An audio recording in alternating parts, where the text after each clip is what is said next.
Yeah, about to have me some duckton. What the What the heck? What, what the heck? I had my mouth. What the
Do you really believe that garbage? It's not about believing, it's a matter of fact. So you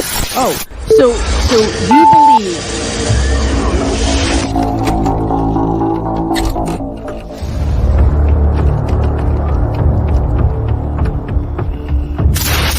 Well, nobody else can make a decision but me because I was the president. The final decision comes to the president. You know, it's easy enough for a Monday morning quarterback to say what the coach should have done after the game's over. But when the decision is up before you, and on my desk I have a motto which says the buck stops here, the decision has to be made. And so, my fellow Americans, ask not what your country can do for you, ask what you can do for your country.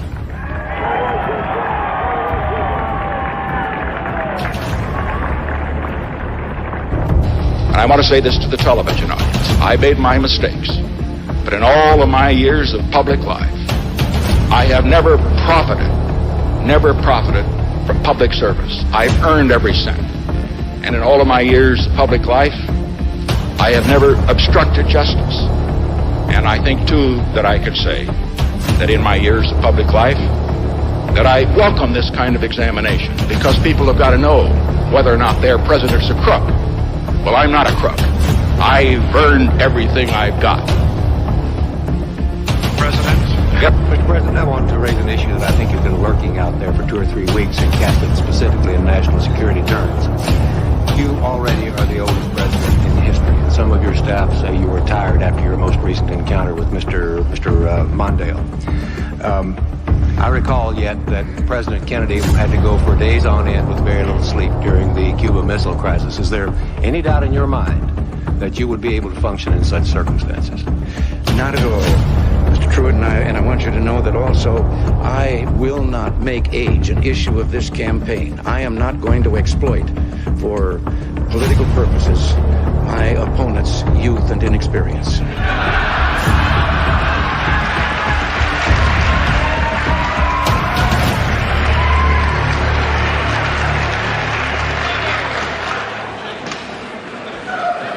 And I'm the one who will not raise taxes.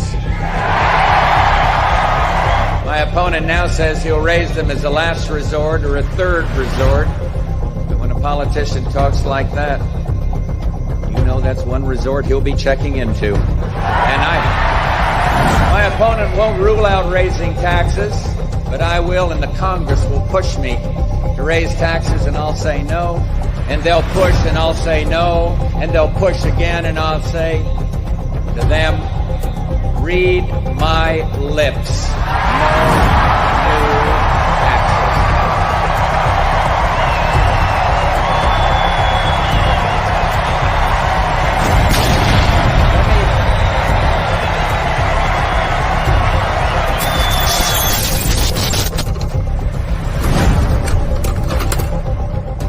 Oh, shit.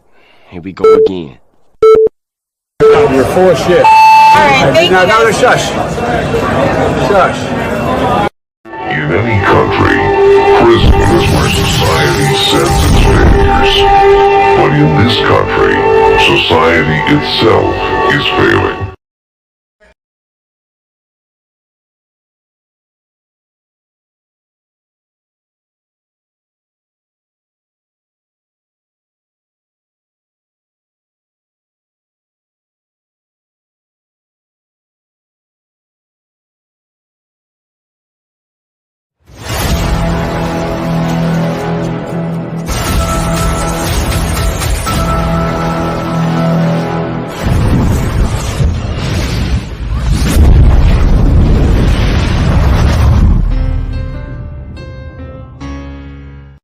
I'd like to punch him in the face, I'll tell you. We won the evangelicals. We won with young. We won with old. We won with highly educated.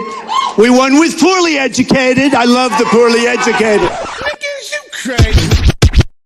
Grab him by the pussy.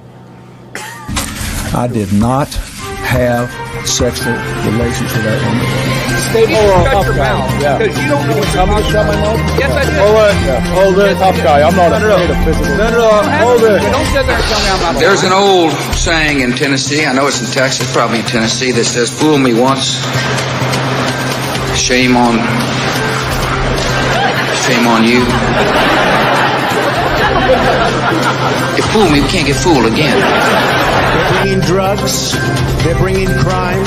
They're rapists. And some, I assume, are good people. Stand back and stand by. What are you doing? Last thing was Olivia Gondak. It says that I wanted to eat her pussy. Olivia Gondak. I've never said that in my life tour. I would never do that. I'm happily married. I've got more than enough to eat at home. Thank you very much. You got to come see us when you come to New York, VP Biden. I will. It's a long way until November. We got more questions.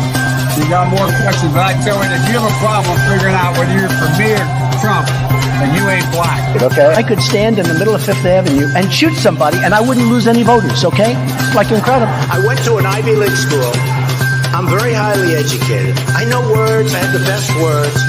We now have a gun on every table. We're ready to start shooting. By the way, maybe you could inject some bleach in your arm, and that would take care of it. This is the same man. Sarcastic. That was... Even though they're trying to impeach the son of a bitch. Can you believe that? You believe that?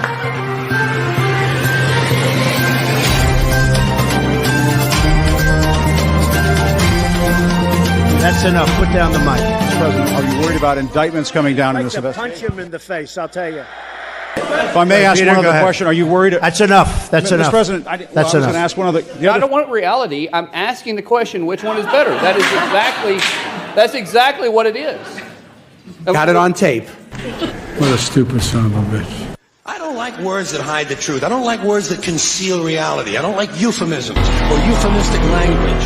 And American English is loaded with euphemisms because Americans have a lot of trouble dealing with reality. Americans have trouble facing the truth. So they invent a kind of a soft language to protect themselves from it. And it gets worse with every generation. For some reason, it just keeps getting worse. How stupid are these politicians to allow this to happen?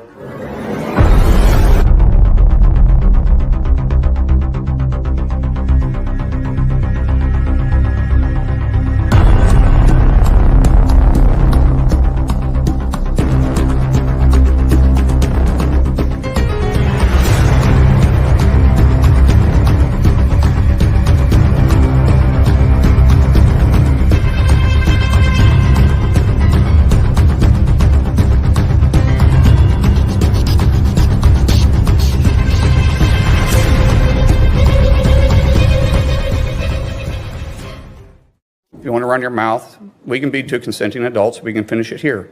Okay, that's fine. Perfect. You want to do it now? I'd love to do it right now. Well, stand your butt up then. You stand your butt up. Oh, hold on. Big guy. Oh, stop it. Is that your solution every poll? No, sit down. Sorry, Eric. Sit down. Okay.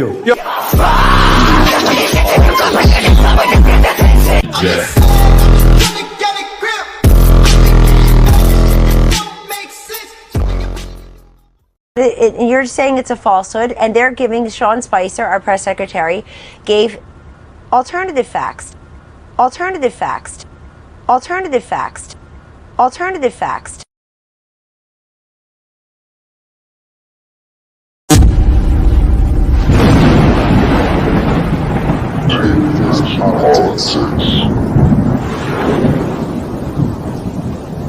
Saudi Arabia and Russia will repeat your. Oh. Yeah, about to have me some Dr. All right, here we go. It's Tuesday, TFP Tuesday. And once again, we are back with Tate Fist Politics.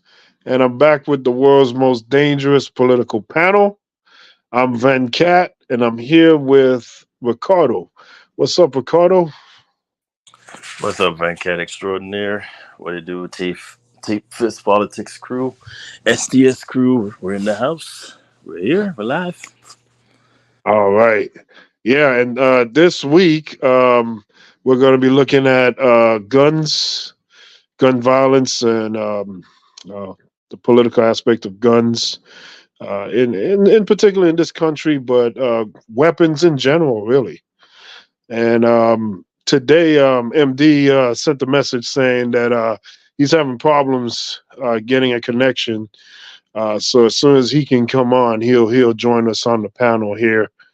There's a lot going on right now. Obviously, we can't get to everything. We never can get to everything going on in the world right now, but we'll try to cover as much as we can. So today's topic, again, we're dealing with the gun violence, the weapons situation in this country and others, to be honest. So let's go back in time to 1999. And let's take a look at Columbine, but then also other mass shootings. And then we'll be back on the other end.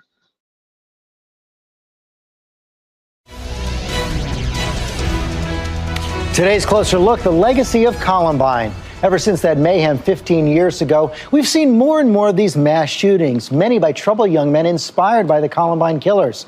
In this brand new ABC News investigation, Pierre Thomas and his team dig into what drives these boys to unlock the mystery of why they snap and what can be done to stop them. Columbine High School, April 20th, 1999. Its deadly legacy still echoes today. Active shooter, Sparks Middle School, they have at least 2 down. October 21st, 2013. A Nevada boy, only 12, shoots and kills a teacher, wounds 2 students, then takes his own life. Police find pictures of the Columbine killers on the boy's cell phone. April 9th, 2014. Franklin Regional High School near Pittsburgh. Chaos as a 16-year-old boy goes on a stabbing rampage, injuring 22. May 1st, police say they stopped a Minnesota boy, 17, from bombing and gunning down his classmates. Here he is testing his homemade explosives. All these cases share one common trait. All the suspects were inspired by or somehow tied to the Columbine tragedy, when Eric Harris and Dylan Klebold hunted down and killed 12 students and a teacher in cold blood. ABC News identified 17 school attacks and 37 serious threats linked to Columbine since the massacre, among them the slaughters of Virginia Tech and Newtown.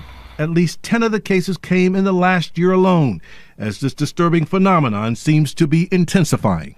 In Pasadena, California, at the start of this school year, 2 students accused of planning another school massacre. They just wanted to kill as many people as possible. A 3-month ABC News investigation spanning the country uncovered chilling evidence, video diaries, journals, police interrogations where the Columbine killers often emerged. Here's that Minnesota suspect talking to police in May. My number one idol is Eric Harris. I think I just see myself in him. This 16-year-old Tampa student was also allegedly planning a murderous nightmare. I'm the Freedom High School shooter in Tampa, Florida. Well, I will be. Columbine, Virginia Tech, none of them will beat me. I'll kill them all. I can't wait to die, dude. Perhaps no case demonstrates the Columbine obsession more than the 2006 shooting spree of this sadistic North Carolina killer.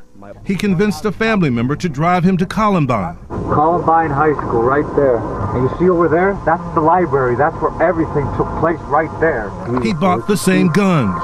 This, my friends, is what Eric Harris used in the Columbine massacre. He even dressed like them. Operation Columbine is underway. Tragically, it was more than just play acting. The suspect shot and killed his father, then opened fire at his high school, wounding 2 students. Remember Columbine! He was arrested in this T-shirt. Some of the killers and Columbine worshippers are mentally ill.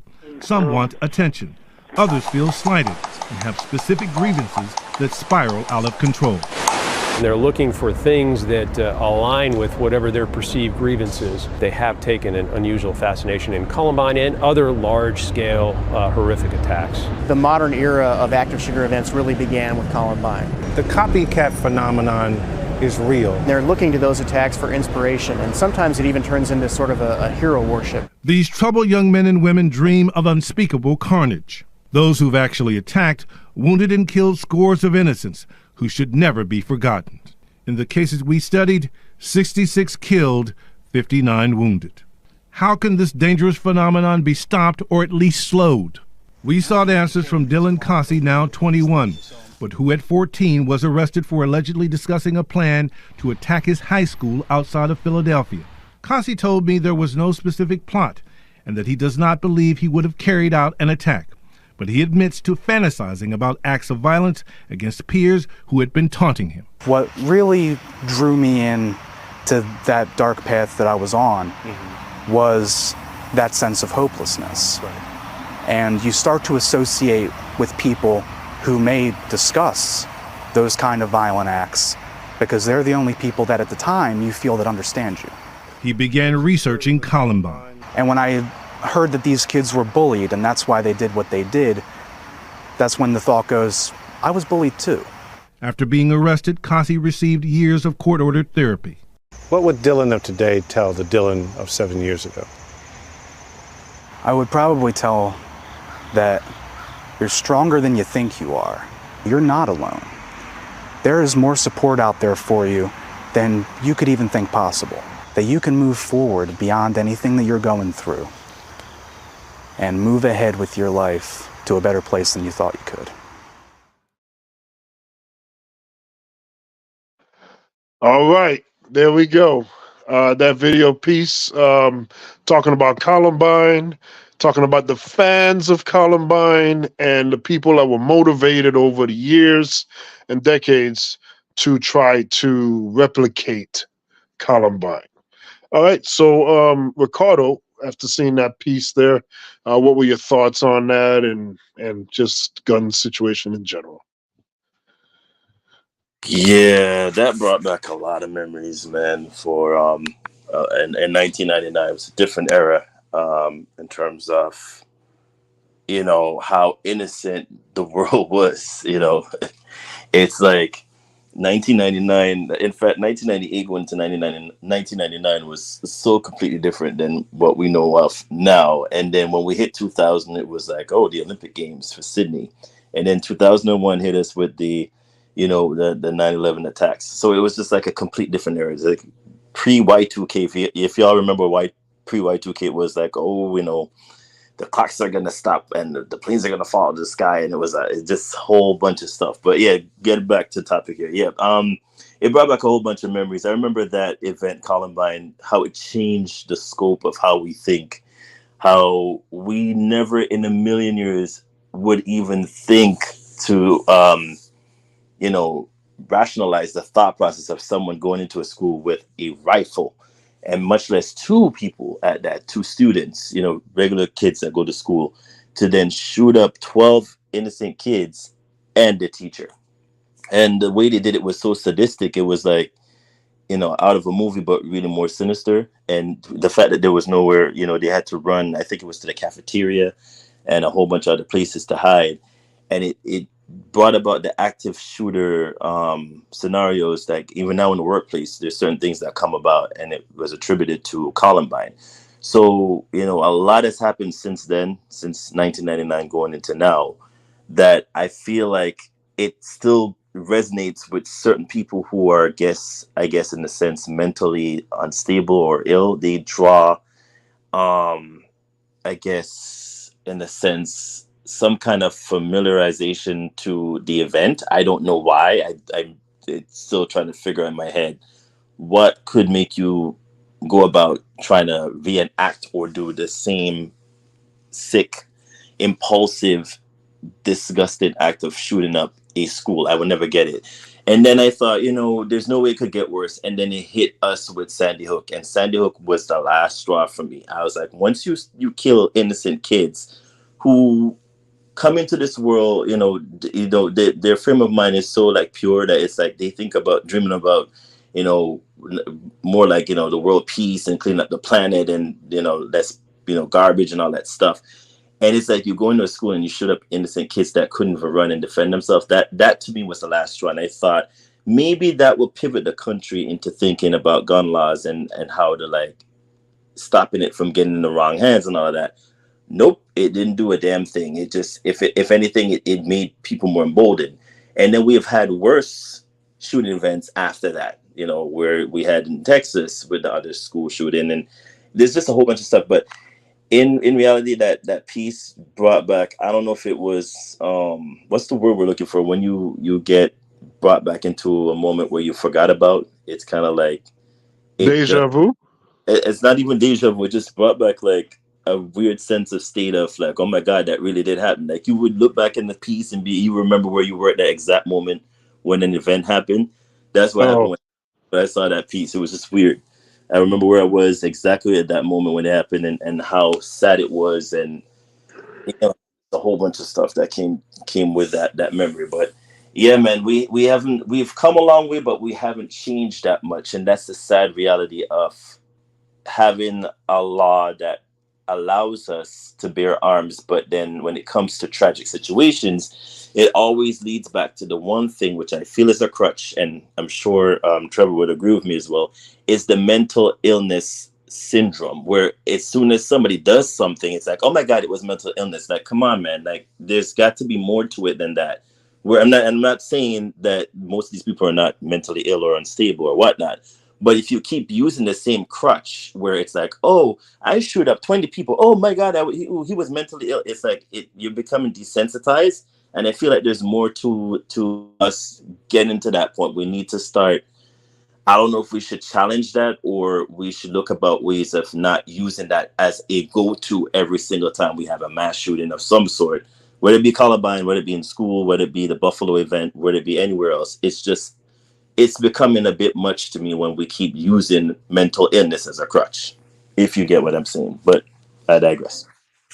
Well, I'm gonna say something right now. I gotta say, I just can't. I just can't. Well, the thing that I've noticed forever is that with these tragedies that happen, we always talk about the after, the actual killing, the actual shooting, the actual gunning down, the actual lives lost. And that's a sad thing because a lot of these people ain't probably have anything to do with the people that are carrying out these heinous acts. But nobody ever goes back to the origin of where it comes from. And in that video piece, that guy that was narrating over the video, he mentioned one little thing and glossed right back over it and went on about the same narrative. I know, and that's troubling to me. It is the fact that they don't recognize that those Columbine kids were bullied, yes, beat up, ridiculed, and all of the above.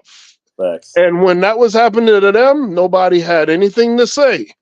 And this is why gang membership never dies. This is why, you have all these problems in the world, because for some reason, people in society is okay with a certain group or demographic of people having less than, not having the ability to have freedom, peace, and just a stable life.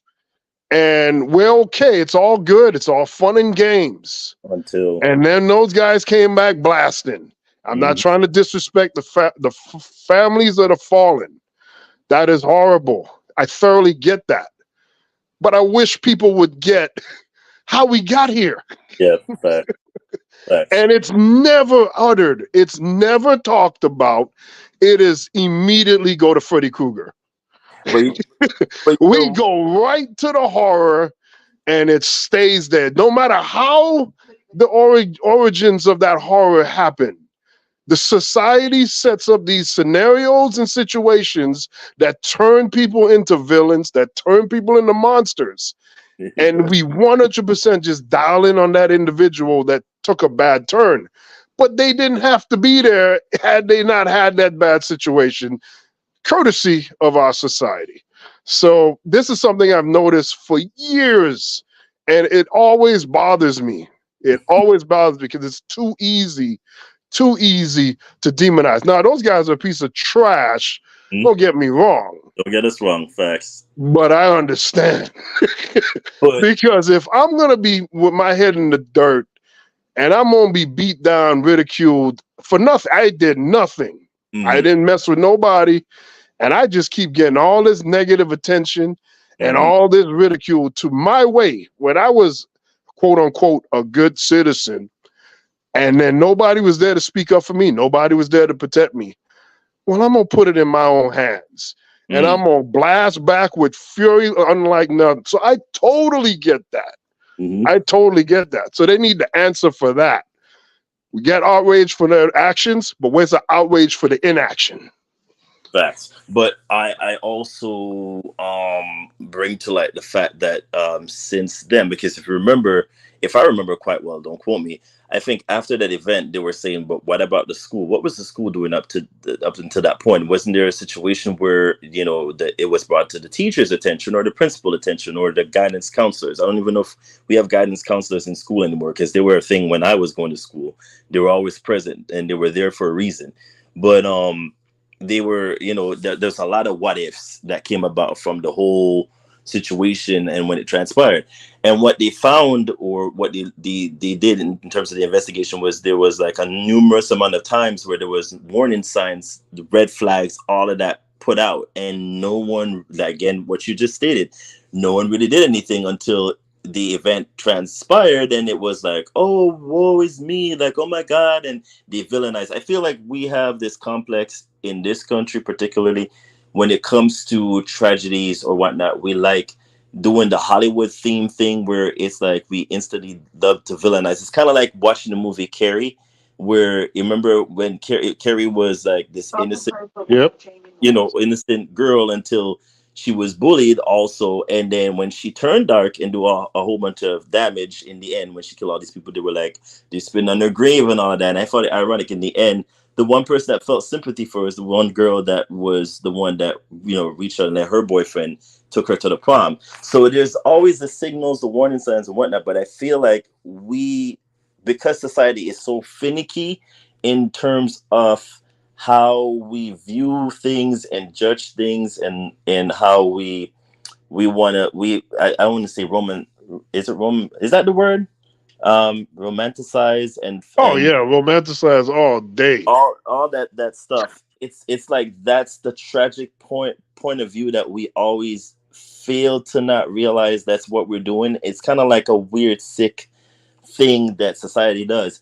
But I agree with your sentiments. I think we need to start focusing on why these events come about, or why they unfold. And the reason why they unfold is because the guy said it again in the piece, I was bullied. And what I realized is that those dudes that did the tragic events were also bullied. And he said the same thing that I always say afterwards. Hey, if I could go back and talk to myself the way I was back then, I would have said, you're much more stronger than you think, because a lot of people go through the same thing. It resonates with a lot of people because we've all been bullied. We've all been there. Whether or not we think we haven't, we've been in a space where we've been bullied, where somebody spoke to us a certain way or did something to us, and we didn't realize until afterwards that, hey, that was a form of bullying. So, it's kind of tragic, but in a way, I feel like we need to start focusing, like you said, on why the events unfold the way they do and fix them before they get out of hand. And that's where we're not doing that. That's where we need to start, like, hey, zeroing in and then say, hey, man, let's fix this issue before it escalates, because we don't want to be doing this whole crying nonsense where we're like, oh my God, I should have said something. Oh my God, I should have done something. The what ifs after doesn't help, because the people are tragically taken away by that point. So let's fix it. You know what I mean? Damn right, 100%. Everything you said, I gotta agree with. And the carry point there is very poignant. Spot on, spot on. Yeah, it's just disappointing. The way we look at things like that, we've in the past we played the video where Joe Biden is talking about people, criminals, like he doesn't care what happened or what ills happened that got them there, the fact that they're stealing or whatever, they're horrible people. And I'm like, no, that's not how that works, bro. That's not how that works. You created, just like Tupac said, this place is dirty. I'm just talking about it. And I'm hoping that by me talking about it being dirty, somebody will come around and clean it up. You got to address these issues. These issues are right there. We're giving money to foreign places. Meanwhile, we're here struggling in this country for no reason. Right. We got to address those issues. I remember watching, I watch a lot of documentaries, and there's one on the Crips and the Bloods that's really good. And in the documentary, they were talking about young kids. They were like from 5 to 13, and they were all suffering from traumatic post-stress syndrome, stuff you would get if you're in the military. And kids in highly active areas, LA, and all these areas that have high gang activity. Those smaller kids, the stress and torment that they got to go through on a daily. We need to address that. And then someone in the documentary said, if this was Beverly Hills and the kids was just starting to grab guns and start shooting, there would be an immediate response to try to correct this. But they just let it happen. They just let it happen. So, yeah, the fact that this country can be okay with certain people having bad fortunes, having bad experiences, having bad moments in our society. You're just okay with it. Like, we have homeless people all over the place. Where do our serial killers usually like to hit? They hit people on the streets that are homeless and whatnot. Why? Prostitutes, because they don't think nobody's going to miss them when they're gone. Why do we have people in our society that's expendable like that? There should never be that. There should never be that. There's no reason to be that. So while we're giving funds to other countries, maybe we need to work on what's going on here first. And these problems are not that big of a problem that we couldn't address it. Money isn't the answer to everything, but the issues could be solved. But we're not solving any problems. We're just pushing it down the road, and it's just getting worse. But also the issue at that as well, Venkat, which you fail to realize, this country is a capitalistic country. So anytime we try to fix something, it seems like it's socialistic, and socialism always comes with a negative connotation. So thanks to the Republican Party.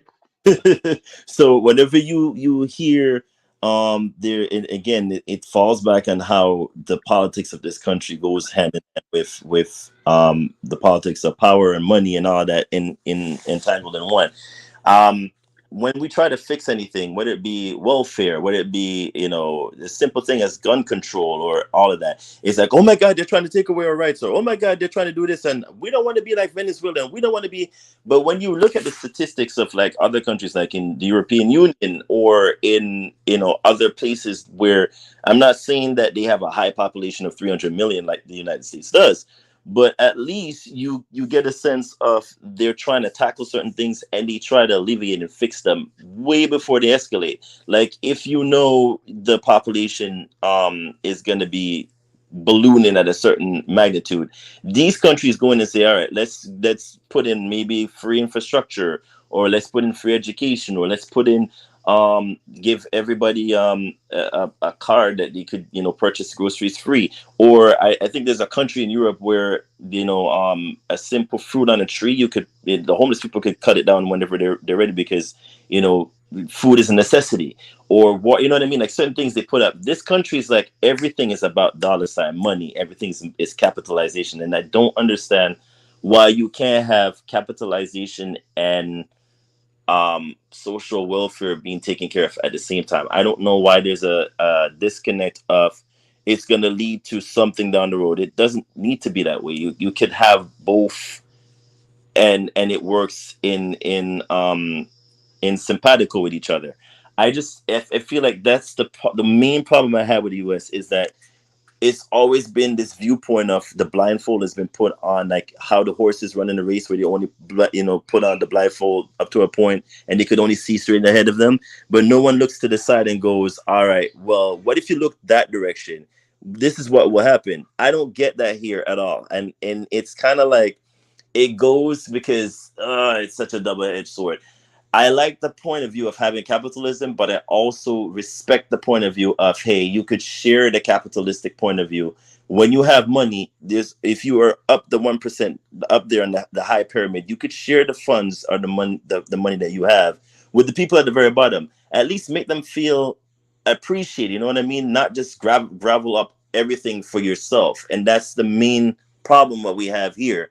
But I digress. Again, it's the point of view of a typical American, where it's always about money, but how do you fix certain things? Oh, well, let them fix it themselves. No, there's a lot that goes into, hey, you could share certain things, and it doesn't have to come across like, oh, it's just socialism and that's it. There's nothing wrong with socialism. You could, again, work hand in hand with capitalism here. If you have 1,000 kids going to school and whatnot, you can give them free education. I'm sure it will come back in three folds when those kids remain here instead of going abroad and spreading them wings and not investing in our country as opposed to going somewhere else, if that makes sense.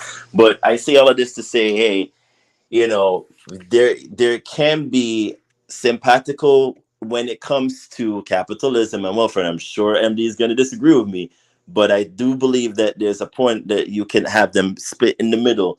But again, because one party is for one, the one party isn't, and it's like you just can't get them in the same page. It won't work. So the same thing is in accordance with gun laws. It's like one party is saying let's do this, but the other party is going to be like, oh, they're going to take away all of this, they're going to roll back all of this. It's like, good lord. Both can come to a mutual agreement in the middle. It doesn't have to always be just one-sided. And that's where it felt like in Sandy Hook situation, they could have done that, but lo and behold, nobody did anything. And it's like we're still stuck going round and round in circles and yet to rectify the one issue that we could always fix, because we keep going back. And again, there's always influence as well. The NRA is another situation, which we'll get into later on in the show, where their influence is really up there. But if you take away all of that, the NRA and the politics and all of those things, I'm sure we could get something done. But I digress. I don't know when, but eventually we'll come around to something. All right. Thank you, Ricardo. On the panel now, what we have here is Solar. What's going on, Solar? How you doing? Oh, Solar.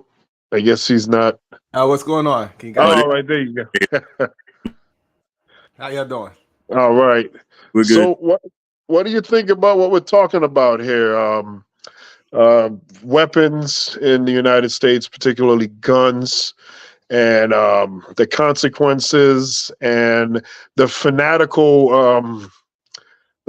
culture, really, with the United States and their guns and the mass shootings that's been going on.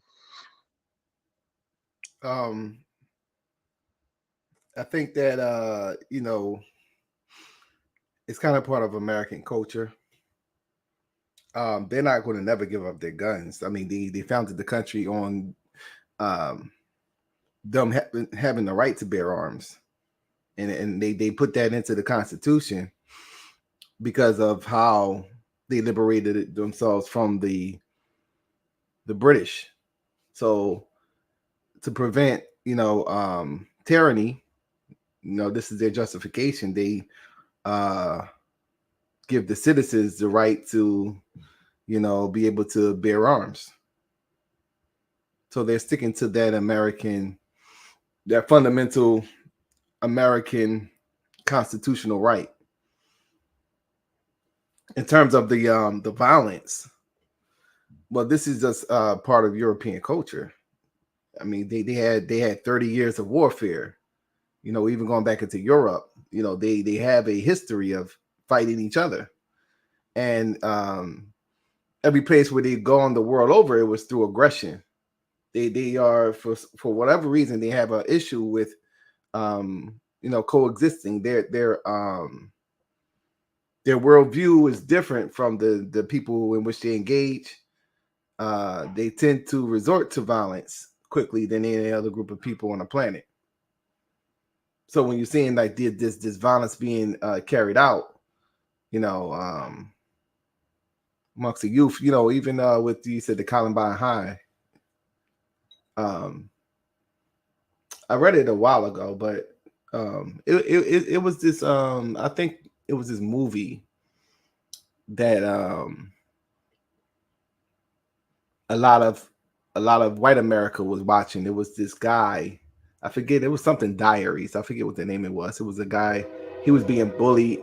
So he came in. It was like he had like a I guess it was like a dream or a vision, of himself coming into the classroom and shooting everybody up, because he was being bullied. So it was like almost like the way the movie went. In his mind, he shot up the students. And this was a very popular movie.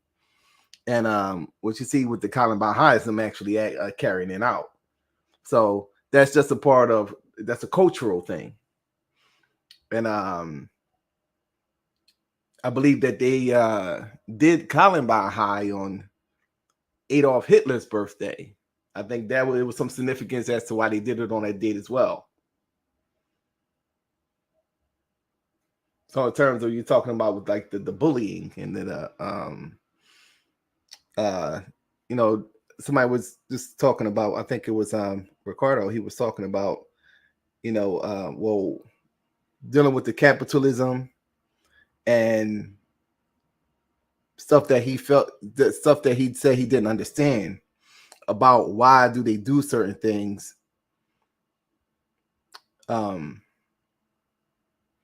think a lot of times when we don't understand things, it's because we don't know what their intentions are. Because, if we're looking at this from a humanitarian perspective, it doesn't make sense. Why are there homeless people? From a humanitarian perspective. And why wouldn't the 1% give to the poor? If we're all humans. And, me having a whole lot of money, I should be able to give some money. But what if I'm a greedy person? What if I'm a person that wants to oppress that 99%? What if I designed the system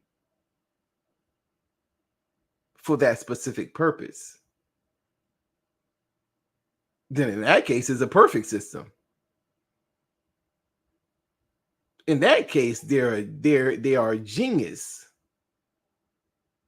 So it all depends on how you want to look at it. Is it these people that's just ignorant to what's going on? And it's just like, these are errors that these people are making based off of their ignorance? Or are they doing it knowingly? And they just made that good of a system to maintain their 1% status and the 99% being the useless eaters or whatever have you will. Yeah, I get it. I get what you're saying now. To me, when you have people that aren't able to provide for themselves, aren't able to move along within the economy to benefit society and prop us up in a better way, and you just have a bunch of people on the wayside, not functional, inefficient, that does not help your society build and grow. And for all the capitalistic behaviors and identity that we have in this country, everybody's complaining right now about the economy, even though it's running really well for those that have all the money, for those that are in Wall Street, in the banking system. But there's a forecast of a potential economic downturn as we had a crash in 2008, that this could possibly occur in a few years just by some of the trends that are going on. So you have the stock market doing overwhelmingly great. You have a situation where people and prices are at odds. People can't afford some of the basic necessities because you have to literally decide, am I going to get this or am I going to get that? Am I going to pay this? Am I going to pay that? So there's going to be a point where you're going to have a breaking point at some point, because we can't maintain and continue in this way. People are going to start to default, foreclose. People are going to end up homeless. People are going to end up not having a way. And at some point, there's got to be a reset or something.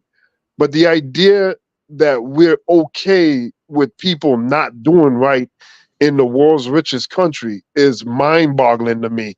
You could have people actively in the economy working, doing things to prop up the country, and that would be a way more productive way to use them instead of just having people just out there homeless, committing petty crimes, just on the highways, underneath the underpass. It's not productive. It's just a silly, silly thing. The money is there for it. They just choose not to use it there. They're catering to big business and rich people. And I think when you keep going that route, there's going to be a breaking point, and then we're going to be like, oh, wow. You cannot advance as a society, as a country, without investing in the people. If you have your household and it's you, your wife, and some kids, and you don't put the money to give them not just food, but good food, healthy food to make them nutritious, to make their nutrients and everything right, to make their health right. If you don't give them the education that they need to get so that they can obtain the knowledge needed to help themselves, if you don't invest in your own household, you're going to have your household crumble over a period of time. The same as with this country. If you don't invest in your people, you will not have the right outcome at the end of the day. So, right now it's 2024. This soundbite may play back in 3, 4, 5, 7 years, and you may start seeing what I'm saying. But to me, it's a weird thing to do. You have a capitalistic system that is pretty much all that means is, what can I do to exploit you? How much can I get from you with me giving very little back? That's all capitalism is the exploitation of individuals for greater gain. And when you have that constantly going up throughout the economy and everybody's trying to one up everybody, that is not the basis of real success. You'll have people that'll have benefits from it, but the large majority will be at odds. So when you see those people breaking into CVS's and Walgreens and all these different places, and they're just smashing and grabbing, or they're just stealing, or they're following people that have money home, and then they hold them up right then and there, you're creating an environment that's ultimately not going to be beneficial for you. Just saying, you make your bed, you're gonna lay in it. Yeah. Ricardo, you was about to say something? No, I was gonna say, but valid point, Vanke, but it comes back down to what I was saying, is that when you have the people that are on the very top of the pyramid, totem pole or scheme or whatever you want to call it, they're the whole, because we romanticize all these things. When it comes to like people being that high up, we then see for capitalism, there's also socialism and there's welfare. And no one likes the idea of doing welfare or socialism or charity, because charity is always looked down or frowned upon, or is looked like, it's like, oh my God, it's like you're poor, you know what I mean? Or you're looked at like less than. So this country, I've always said it, I feel is we're so I wouldn't say brainwashed, but we're so like stuck in this frame of mind of what capitalism is, but we never want to focus on what the other aspects of, the chart of, welfare is as well. So when it comes to anything that deems be socialism, it's a negative thing that we always hear. It's like, oh my God, this is this, and this is gonna ruin everything, and this is how we're gonna go, like the way of Russia and Venezuela. And I'm saying to myself, but there's countries in Europe that, or European Union as a whole, as a continent. Well, Europe is not a continent, but they like to make you think it is. But as a whole, the whole significant countries, in terms of the influence and power that they have, they know how to share amongst themselves when it comes to the power and the welfare that they have and whatnot. Look at Norway, look at the Nordic countries, and look at everybody else. They know to significantly share the funds that they have amongst their people and promote the people from the bottom up, to then keep them within the sphere or the periphery of their countries, instead of letting them spread out and just go about and leave the countries and not invest well. That's the issue that we have in the United States. We're so focused on it being the richest country in the world that we're not taking care of, like Venkat says. We're taking money and just distributing it to everywhere else instead of keeping it here. That's always been a problem, because we're the world police, yes, but fix the issues at home and then spread out. That's never going to be the case, because we're such a we're so war centric that when it comes to anything involving military or whatnot, that's the first thing we jump to, because we make so much money. And again, it goes back to capitalism. We fund, we invest, we do all this stuff because to us it makes money. But when it comes to distribution of the wealth, you're never going to get that evenly across the board, because there's always that one person that goes, and like Sawyer says, why should I take my money and give to that person down there? Why should I give it to Venkat or Ricardo? Because ain't that their job? I work from the bottom up. I build my business. Why do I need to help that person? That's their problem. Let them fix it. And it's like, no, you can actually share the wealth that you have and help distribute it evenly, so that, for all we know, the next person behind you could be a significant importance to the economy. But you're never going to get that, because, again, we have so much people on one side saying socialism is bad, it's this, it's negative, and on the other side is like, well, we're rich. Why should I care what you people are doing at the bottom? That's not my problem. So that's the problem that we're having. But I just wanted to interject that point, because that's the problem that we face in the United States. As the richest country in the world, we can never use socialism or welfare factors to help enable the population, because it's always a negative connotation that comes with it. As for why that is, we will never know, but that might be attributed to the institution or the system that we're in terms of finance-wise. All right, so I want to go into the next video on the gun violence. This is from 2021. We're going to take a look at this, and we'll come back on our other end with the thoughts. It should have been a celebration. The Bucks winning an NBA championship. Instead, gunshots, chaos, people running for their lives. Where do we go? Where do we go? Part of the chronic gun violence epidemic surging in recent months. The map shows it all unfolding. More than 1,000 incidents, more than 430 dead, 1,000 wounded in 1 week. 3-2. Swing and a miss. We saw it begin last Saturday. 8-4. As we started our investigation, gunshots outside of Nationals Park. That same night, a mother and her baby caught in the crossfire at a corner store in West Philadelphia, wounding the 1-year-old. I'm tired of this. I'm sick and tired of this. Day after day, we saw so many children affected by this violence. One boy shot in a bedroom. And the bullet just went through the wall, went through his head.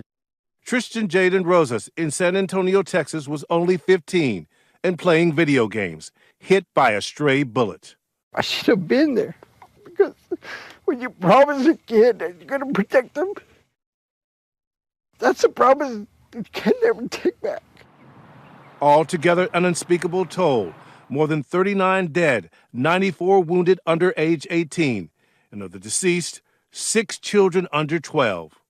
We also saw mass shootings play out across the country, 18 incidents in 12 communities, including one that senselessly took the life of Corey Saunders and wounded 4 others. Mass shootings are up a lot. They went from a 400 base in 2019 to 600, 700. And sadly, we followed as reports of suspected domestic violence ticked up. At least 44 cases, among them a mother and child allegedly kidnapped Monday. A female and her child was abducted and brought out here to Cheney Lake. At Cheney Lake, there was an altercation that occurred.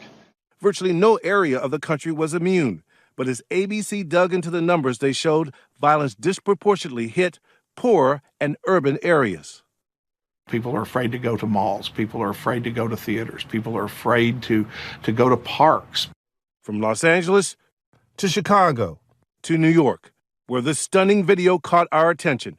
2 men, guns drawn in broad daylight. Are people more brazen in carrying their weapons? Has something shifted? I don't think there's any doubt. But the data here in New York City is more guns on the scene of shootings, more rounds being fired.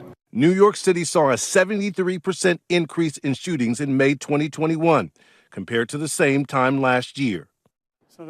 On Tuesday, Commissioner Dermot Shea told us a lethal mix of factors is largely driving the surge.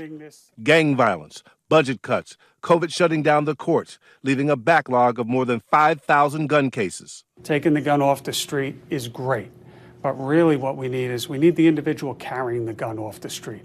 Increasing gun arrests and targeting repeat offenders has led to some signs of success. A dip in the rate last month. Shea remains unsatisfied. Who are the victims? When you look at who's getting shot in this city right now, it's about 97% people of color. It's way off the charts. For Chief Judith Harrison, the fight is personal. As an African American, obviously, it was painful to hear that. He said 90% of your victims are people of color. Yes. Horrifying statistic, but it's not just about statistics. It's not just about people of color. It's about everyone. Philadelphia facing an even worse explosion. It's been a minute since I've done this. On Wednesday, Philly police allowing us to ride along. A small number of streets infected with gun violence. We see this corner store out here. I would have come up in person. There were 6 people shot. So this is another corner here where we have multiple shootings. The streets that night quiet until they weren't. And now there's reports of shots fired at another end of the city.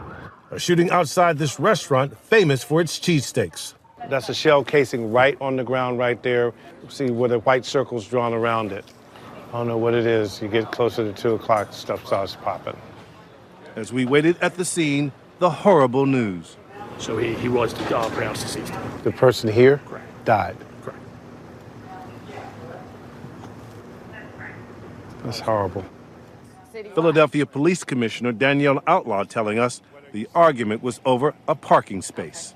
A lot of the beefs or social media disputes or whatever, they're being resolved with a firearm.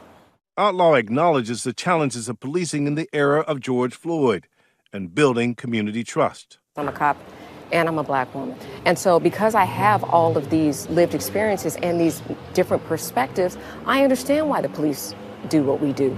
But I also understand the hurt and the torment in our communities. In so many neighborhoods, small numbers of repeat offenders terrorizing overwhelmingly law-abiding citizens. I said, I'm shot. And then I felt the heat and my legs were all running away. This Philly resident shot in the leg this week, along with another man standing in front of her home. She did not want to show her face on camera, at times tears filling her eyes. I shouldn't have to be afraid to stay in my home. At the end of a sobering week, we're left with the vigils, Corey is looking down on us right now. the lives lost, the families grieving, and the almost certain knowledge that next week it's all but guaranteed to happen again.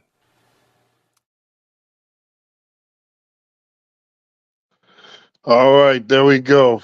So obviously, black Americans, blacks in general, are facing gang violence at a extremely ridiculously high rate of over 90% of the shootings. Solo, what do you think here about that piece we just witnessed here? I think gang violence is a problem in the black communities, and but I think that we really need to dig into, the gun violence and the origins of how guns came into the community. I was just speaking on this not too long ago. Vlad TV, he was interviewing Rick Ross and Mob James and AZ. And AZ is not the rapper AZ, but the AZ that was in Harlem selling drugs. He did the movie Paid in Full. He was the main character in that reenactment of what was said of his life experiences. And all of them said a very interesting thing. All of them seemed to be one, clueless as to how the drugs and the guns came into the community. And another thing that I found to be interesting was them saying that, well, once it got to a certain point, and the AZ really said this verbatim, he said it has to be some type of involvement with non-criminals, federal. Because he said once we began to get to a certain point as far as financially, that somebody would get killed or somebody would get arrested or something happen. So it almost seems as if whoever is allowing this to happen is going to allow it to a certain point, and then he's going to, I guess, put the top on the potential of what could be done if left unchecked. Because a lot of times when you're talking about the inner city, a lot of this gun violence that you see is based off of their conditions and them being in a situation where it's mass poverty. So you have a formula to create these scenarios that would be miseducation, that would be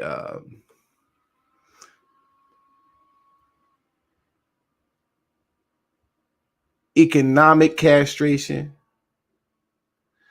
and that would be lack of access to proper housing. So these are the elements of creating situations that you see in the inner city. You're talking about the gang violence. So we have to look at this, and culture also is plays a significant role into maintaining this, bringing the new young people in to be indoctrinated into a way of life that is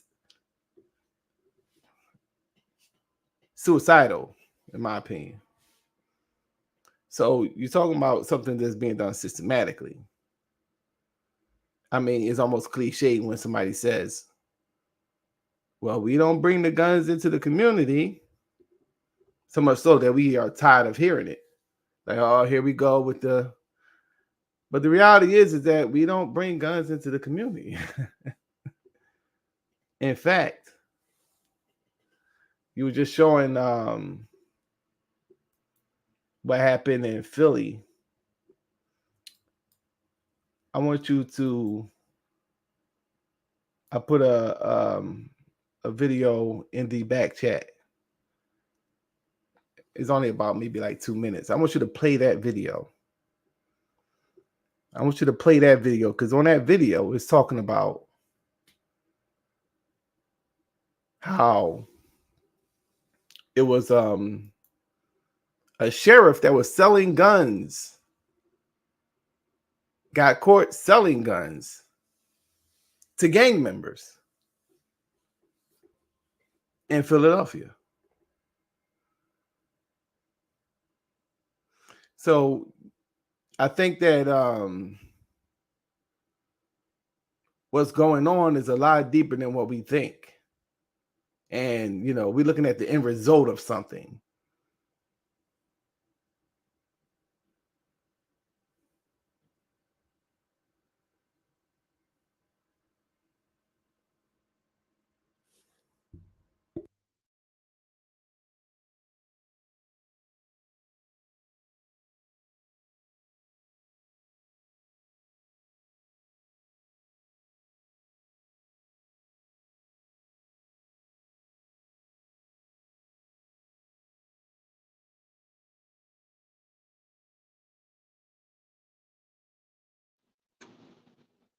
Anybody hear me?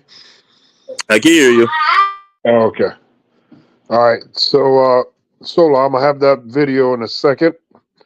Let's go now to the political prophet amongst men, MD. What's up, MD, on the panel? Yeah. Peace, man. Sorry being late, but I'm still great, man. MD. It's been a hectic day. What's up, Solo? What's happening? I have no context of the conversation back yet. I literally just got in. I had to reset my phone. Like I was in a bad spot, like real bad. Okay, well, we're pretty I much. felt like I needed a weapon where I was at.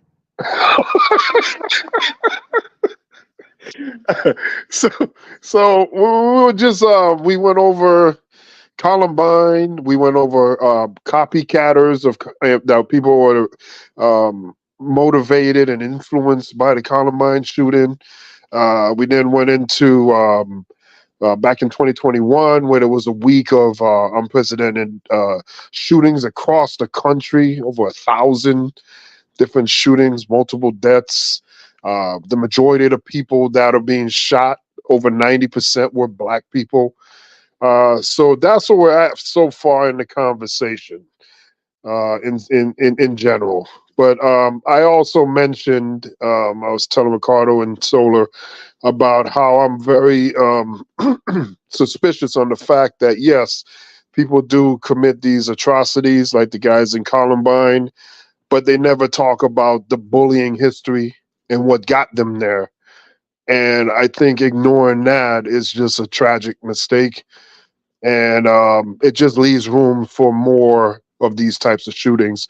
The moment we're comfortable with society having certain people within society having less than, and we're comfortable with that idea, the more and more we'll have more of these shootings.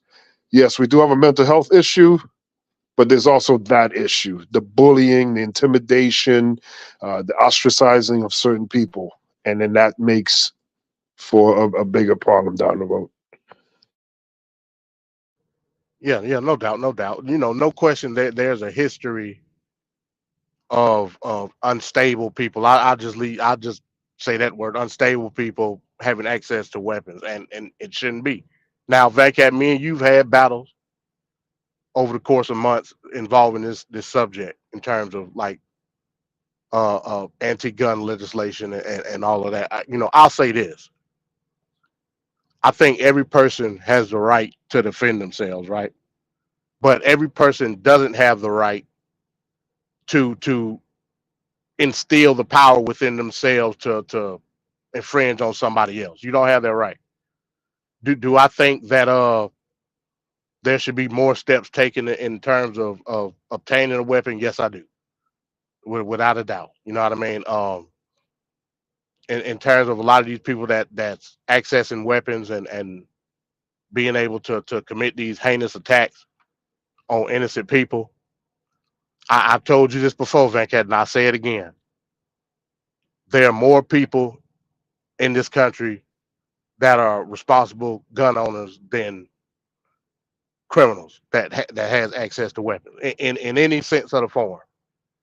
I think if you allow the people to express their freedom to bear arms, not to say that it's going to get rid of everything, because it certainly won't, but you will see a cautionary method being utilized with a lot of these people that's committing crime. That's just what it is. As far as a lot of the school shootings, yes, the foundation of that goes down to bullying. I look at organizations like Anti-Bully Gang. They do great work in the community to understand that a lot of these people that are being diminished within their school, they're not the only one, and a lot of that is really isolation. Once a person feels isolated, they tend to try to get themselves out of the corner, get themselves out of the box. Some people might say it's instinctive based on what the environment is, from an emotional standpoint. Again, if a person understands that they're not alone within that emotional capacity, I think that'll alleviate a lot of that. It goes back to the societal issues again. We so caught up in what society thinks of us. We so caught up in trying to uphold some type of identity that we think that's acceptable within the society. When you get outcast, when you get ostracized, it like I said, it's like a phoenix trying to break out the box. You know what I mean? And unfortunately, we have situations like the Columbine shooting and the Parkland shooting and a myriad of other type of school shootings. We shouldn't have to be that way in terms of how we view society, and I think that's the core issue. Hands down. But I'll always stand true. Everybody got the right to defend themselves. Now, bearing arms, do that mean that I should have the right to hold weapons? Depending on the situation, depending on the parameters within the rule of law, yeah. But there's still the rule of law that you got to follow, point blank, period. There should be more stringent background on a lot of these people in order to obtain weapons. I think that'll kill, hell, probably 50%. And then, especially in the South, where we've got these loophole laws and stuff like that. Yeah, I mean, a weapon. And now, as far as registration, that's a whole nother topic, and we might get into that. Do I think a weapon should be registered with the federal government? No, per se, but you shouldn't have the right to privately sell a weapon based on the tracking of said weapon with no registration. But I'll just leave it at that for now. All right, thanks, MD. Before we go to Ricardo, I do have Solar's video, so I'm gonna play it right now. So we'll be back on the other end of the video. Jim, Jackie, some people are again pass stricter gun laws. Now, the court documents, they do not show this deputy was involved with the Roxborough High School shooting. However, people still find it troubling the guns he allegedly sold were linked to that incident. The fact that it was illegal guns gotten from law enforcement, that is pretty shocking and I mean, it's pretty messed up. People tell us they're disappointed. Federal authorities say former Philadelphia Sheriff's Deputy Samir Ahmad knew he was illegally selling guns and drugs. Part of court filings unsealed allege Ahmad illegally sold a revolver to a man he did not know was an FBI informant. On October 13th, an FBI camera recorded him selling these two loaded guns to the same informant. The FBI and ATF traced those guns back to the September Roxborough High School shooting that killed Nicholas Elizalde. The court filings did not say Deputy Ahmad is a suspect in the shooting itself, nor how he got the weapons. Then last week, federal investigators say they caught Ahmad again on camera selling the informant a gun and crystal meth. The ATF and FBI arrested Ahmad at the sheriff's office in Center City the next day. I definitely feel like he shouldn't be in any sort of position of power anymore. Until we stop the flow of those firearms that are being diverted underground, we're going to continue to have these problems. Ceasefire PA sees this crime as another reason lawmakers should adopt stricter gun policies for Pennsylvania. Shrink the sources, shrink this diversion of the supply of guns, and when we do that and keep them just with responsible gun owners, we're going to save some lives. The disappointment leaving Sienna Vieira with less faith in justice. I feel like some of this stuff, a lot of this stuff is usually just swept under the rug, and there's not any sort of like position, like accountability for this. Well, in a statement, the sheriff's office wrote it is cooperating with local, state, and federal authorities. Ahmaud is in federal custody here in Philadelphia. Jim? So there we go. Police doing not what police should be doing. It's go ahead, Sola. So they never really they kind of hinted upon, but they never really went into where did he get these guns from? And where is he getting these drugs from? And so they pinpointed the gun to an actual shooting that took place in high school. Okay. The cops have these programs where they ask residents to turn their guns in. But these are not the people that's using these guns in shootings. These are the people that are, most likely registered gun owners to get the guns off the streets. I'm pretty sure 9 times out of 10, the people that's turning in the guns aren't the criminals. So that's just something to keep in mind. Where did he get these guns from? Where is he getting these drugs from? And the fact that they have programs where they collect guns from citizens. You don't have to tell them where you got the gun from. You can just turn it in. No questions asked.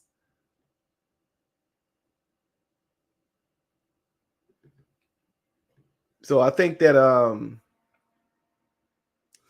these are some of the things we got to keep in mind in terms of, this thing. And I think what's being done is that the way they even told the stories, even the one that you played, is in a form of certain propaganda. Like, it's suggesting that, well, the problem is the guns and that we need to create stricter gun laws to prevent.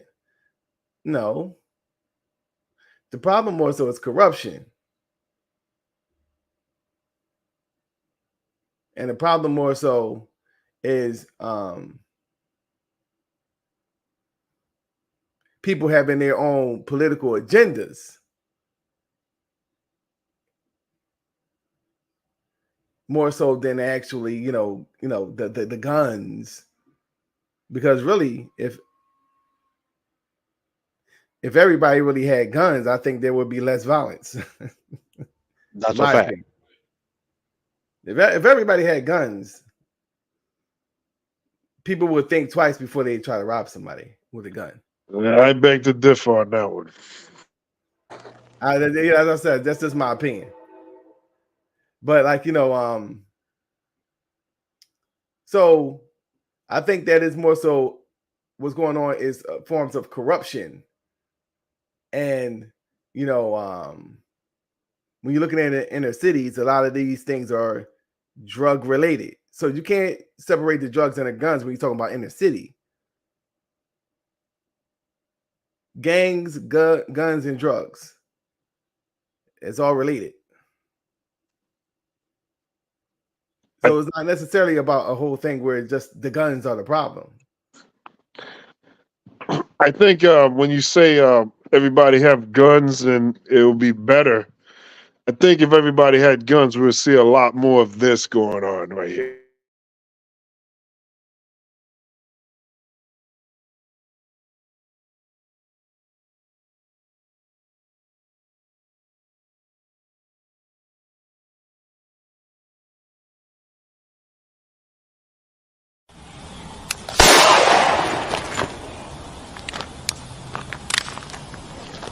I just shot myself. So All so day wait a long. minute. So All day Vacation, long. Yeah, I kind of. blaming bad training on. So you just saying everybody just gonna be so ignorant that No, I'm not it's just saying gonna be like everybody, but I think a large amount of us are going to be.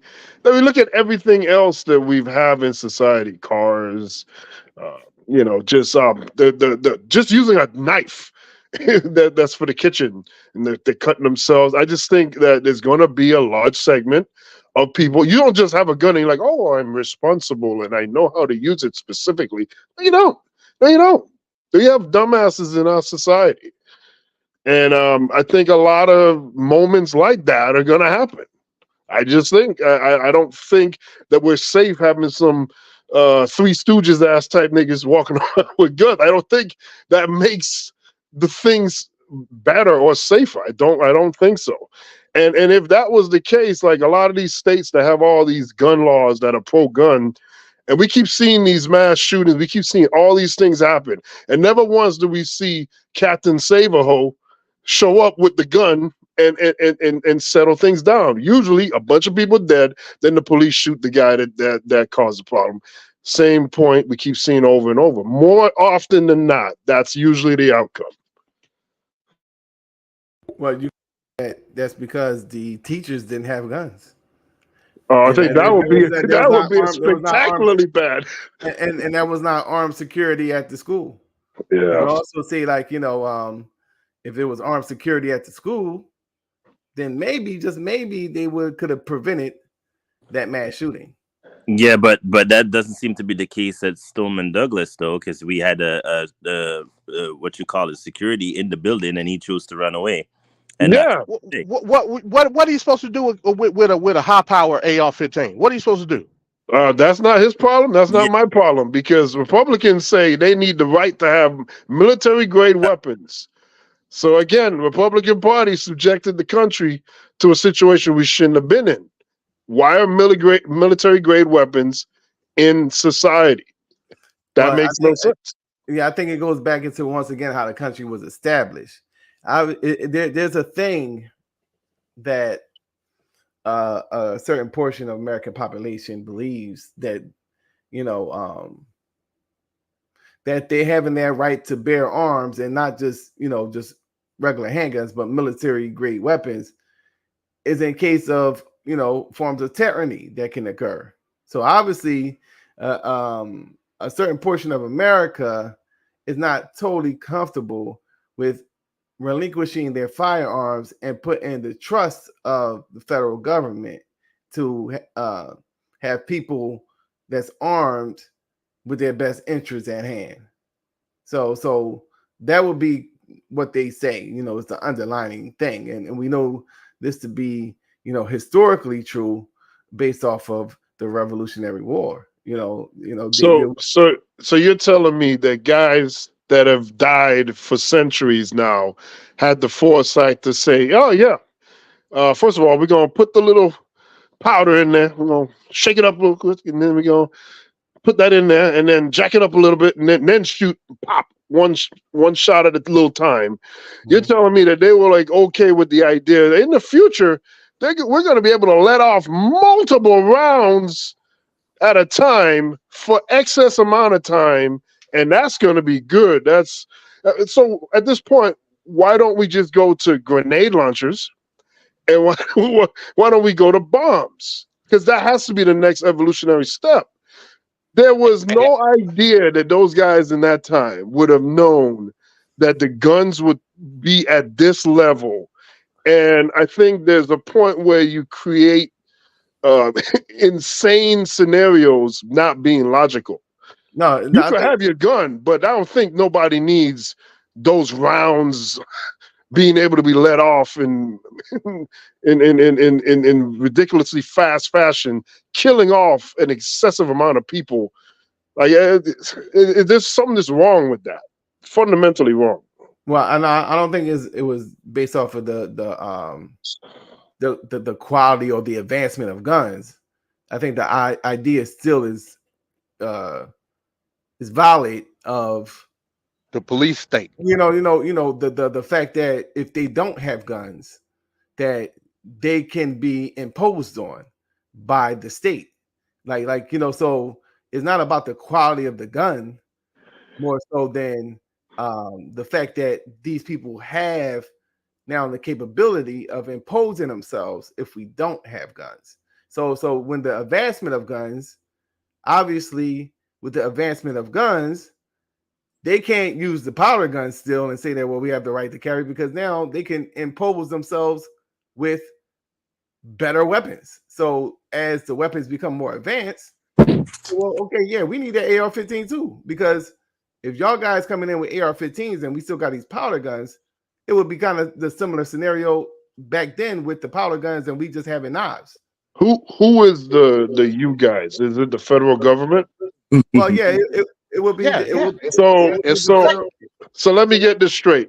So a bunch of hicks on a ranch is gonna stop the federal freaking government, the world's biggest military on the planet is gonna get stopped by some hicks on a hill. And we're gonna believe this fantasy? Like, this makes no sense to me. That's why I say it's a well-regulated militia. They did it during the Revolutionary War. But I mean, let's just remember a lot of those hicks you're talking about were former military, were ones that was you're talking about a lot. The hicks that you're talking about are the ones that's actually the foot soldiers within the military. These are the people that's joining the military and being military trained. And these are the people that are targeted in terms of, trying to get to go into the military. I think those people you're talking about is those people that were on January 6th. I think that's those people. Well, Van K, you got to remember, the FBI not too long ago said that the most dangerous threat as far as domestic terrorism was who? White supremacists. The white supremacist organizations. Yep. Those are the people that's in the woods training every day. Yep. And that's them hicks you talking about. But why that's training every day? Go ahead. But why are they training though, MD? What are they training for? Like, are we going back to how the inception of the country started, where we had we're on the plains of the great Northwest or something, and we're trying to prevent cowboys from coming into the ranch? Like, what did he train? Hey, I mean, you would have to ask them that, but then I would ask, I would ask a cross-reference question: why are you not training? As a result, you know what I'm saying? That's a good question. I can't even. So I mean, so go ahead, Sol. Well, I think that the reason why they feel as though that they have to do these things. If you notice, there was a trend going back into, and this is not going off topic, but I like to, show patterns that whenever you see the government making some type of move in terms of changing status norms, you have a response from the majority population, which is white America. And this goes back into the Civil War. Once the Civil War passed and they begin to enact certain privileges to Black Americans, you had a very radical response from the common population of common majority population, white America, which was forms of terrorism. And you see the same thing play out during the civil rights movement, that you have this kind of radical response. Once you have these different things passed for as affirmative action, and these different things that was implemented from protests. So I think today a lot of people in the post-Obama era, they kind of have a very radical stance on where the country is going. You have a situation where you have a declining white population. They're already projecting by 2043 that they will be a minority in terms of people with color in America, as opposed to themselves, which at this time is a majority. So that troubles a lot of white people. And they feel as though that the government has turned on them. Because beforehand, they lived in a society where not only that they were privileged, but they was even protected so much so that even when they committed crimes amongst, black people, that they would get off. So this is a changing America. And all the while you have mass immigration. You have that's why all these things are a key element within their support of Donald Trump. Seal the borders, Yeah, but tougher laws in terms of abortion. You're talking about a group of people that see what once was a white America beginning to change. So they say, well, the government is pretty much beginning to show what their true intentions is. So let's get ready. Let's get ready, because we're not going to stand for this. So as you see, as time goes on, it's becoming more aggressive all the way up until January 6th. It's becoming more aggressive and more aggressive. And now you have these white military, which is former military, by the way. You got to really keep that in mind. These are the people that fought in Iraq. A lot of these people are former soldiers. So they ain't just some hick that's just grabbing some gun. All right, Ricardo, you wanted to make a point earlier. I'm sorry.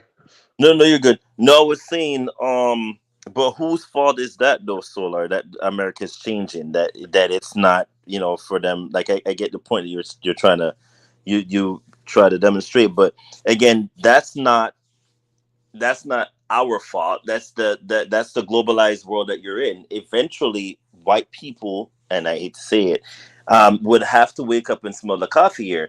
The world is changing because we're free There's free movement. There's nothing now, and I've said this from the beginning of the inception of the show. Nothing now gets there's nowhere in the world you go that there's not one thing that's affected by the other, because we're so globalized. Everything is interconnected at some point.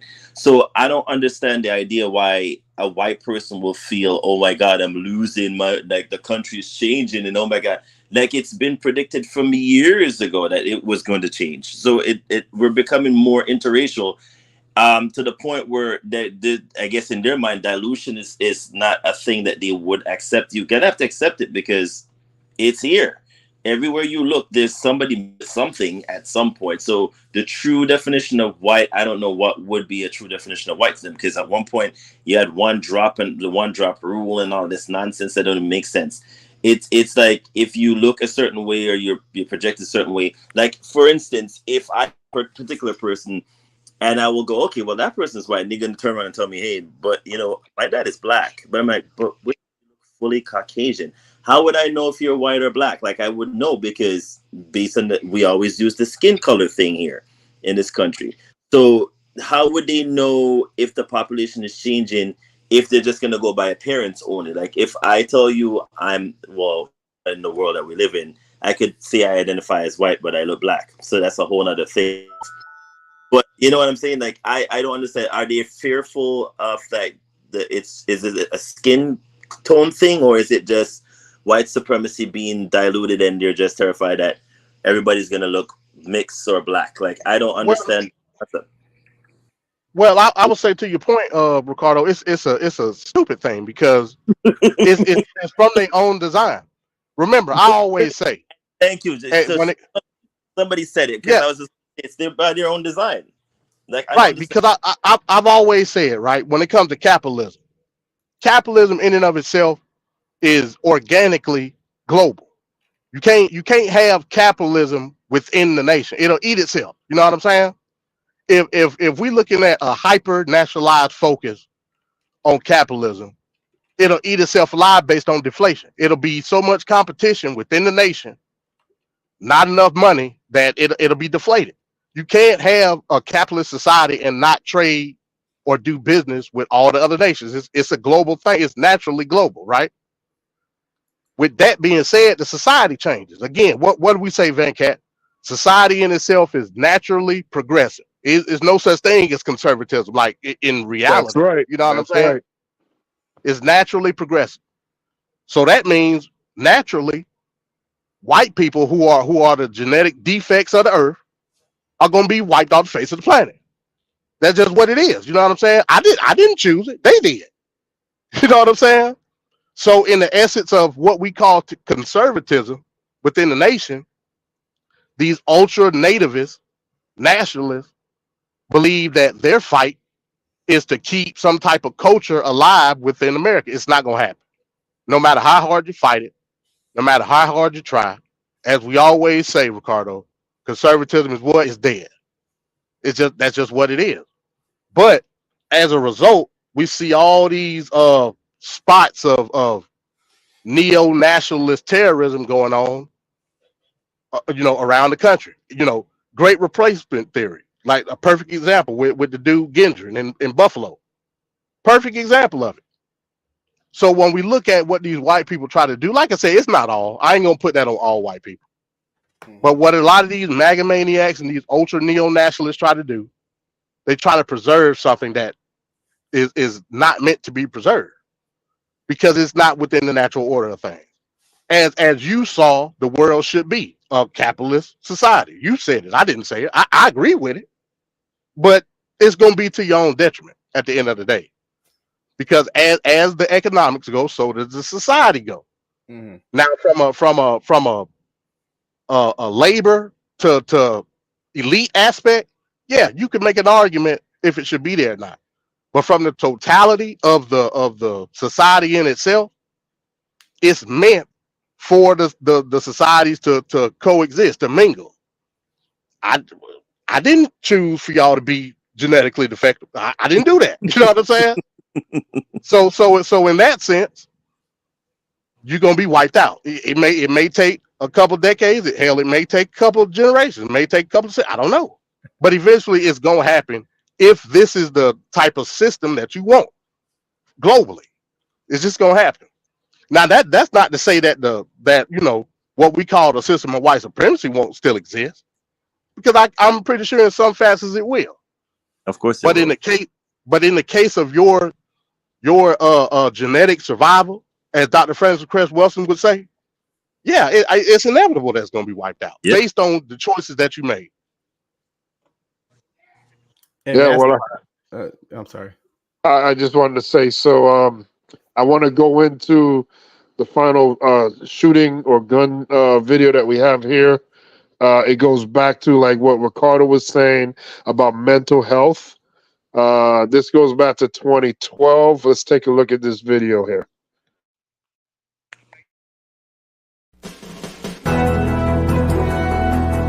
This is an ABC News special report. To update you on the situation, if you're just now joining us, at least 14 dead, 50 injured. A lot of those injuries are severe after a lone gunman opens fire in a theater outside of Denver, Colorado, in Aurora.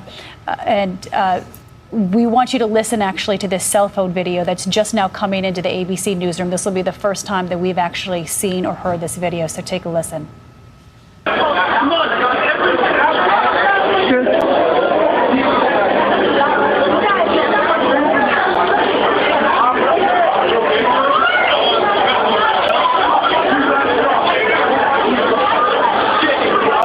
I think we're not in that movie here.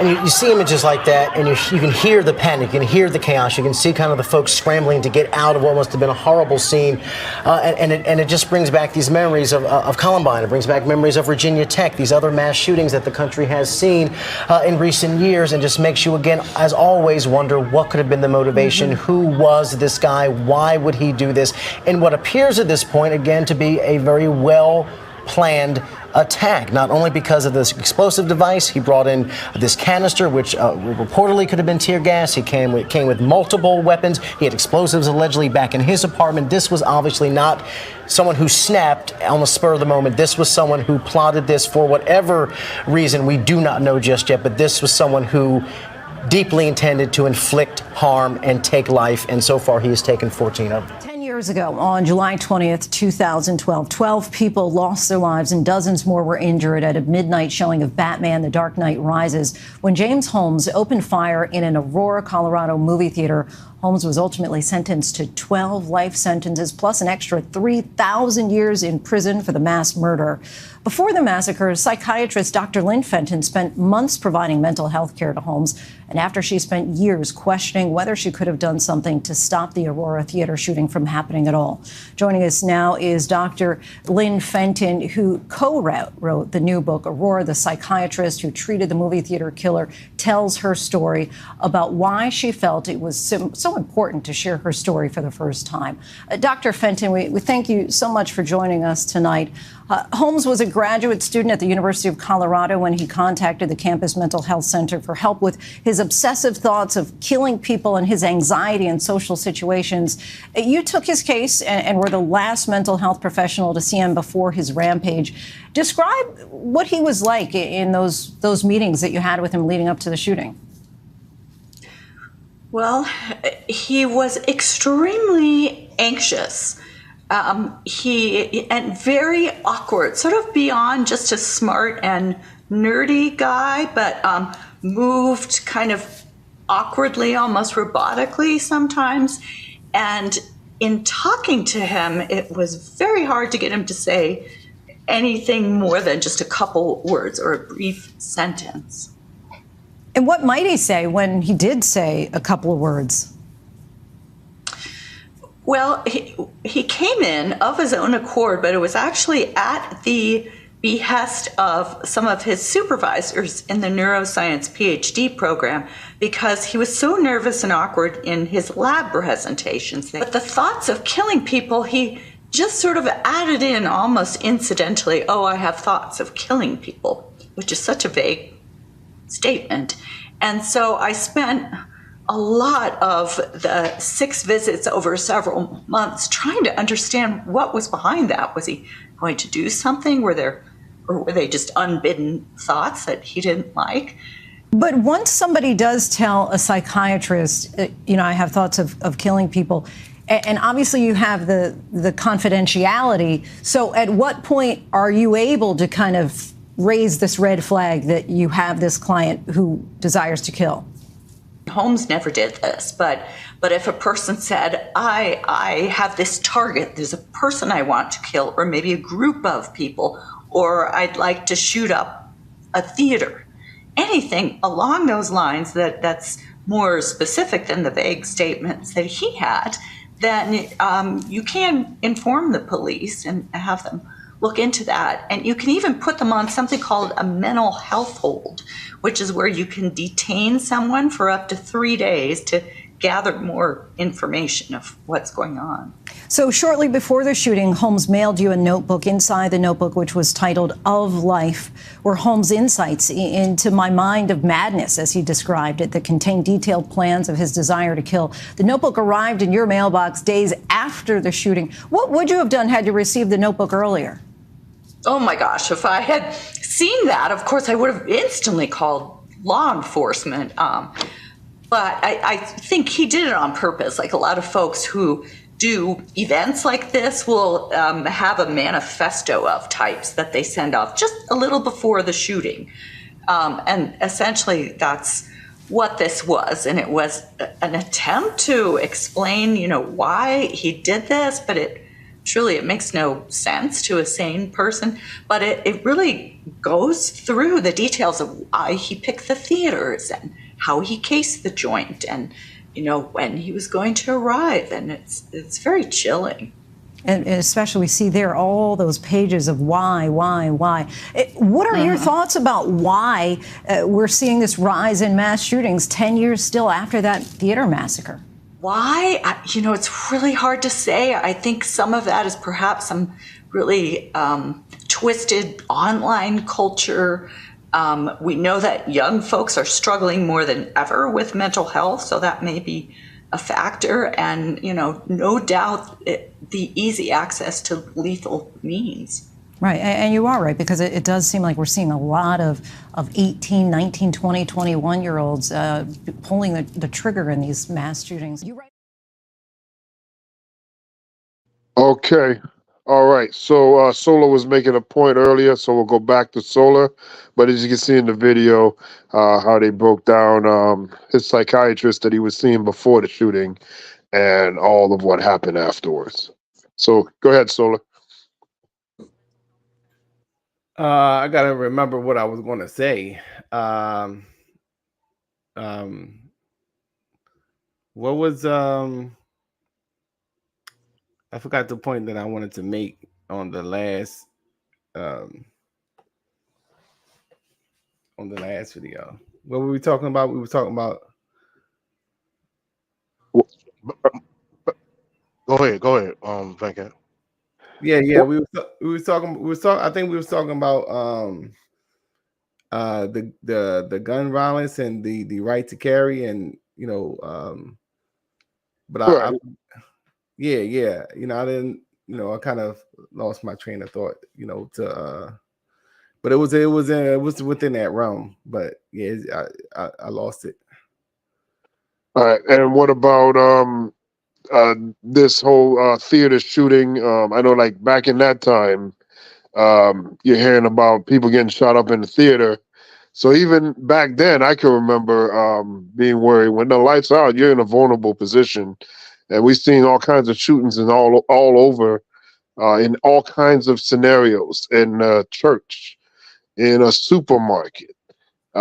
There's like no safe haven at all. Like you're just, you have a society that is a complete chaos at any given moment in any given area in the United States.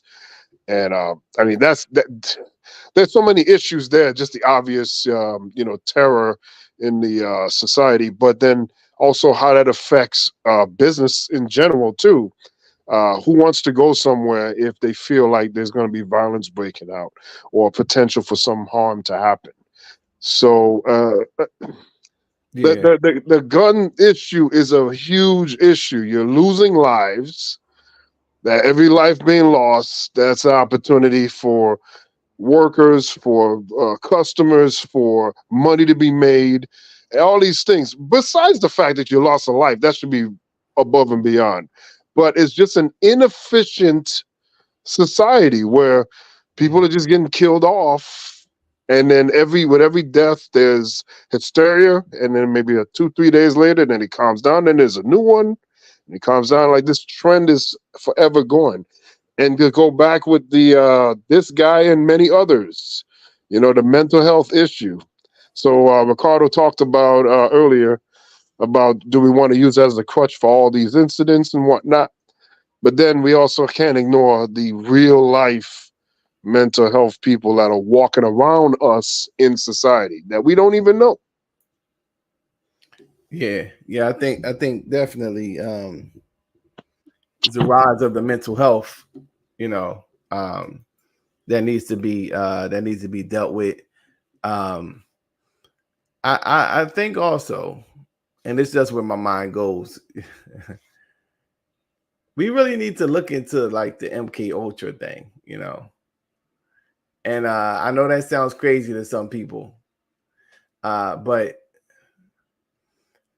I kind of find it to be, interesting how the psychiatrist was explaining how this person was, and but I did remember before I get into that what I was going to say. Somebody was I think MD was making a statement about, well, it's just inevitable that people are going to mate with each other, which is going to result in white genetic annihilation. And he said it very, casually. But that's why they create the system to keep certain groups of people down, because they understand that. So what you think is something that's inevitable, they are in position to try to not make that happen.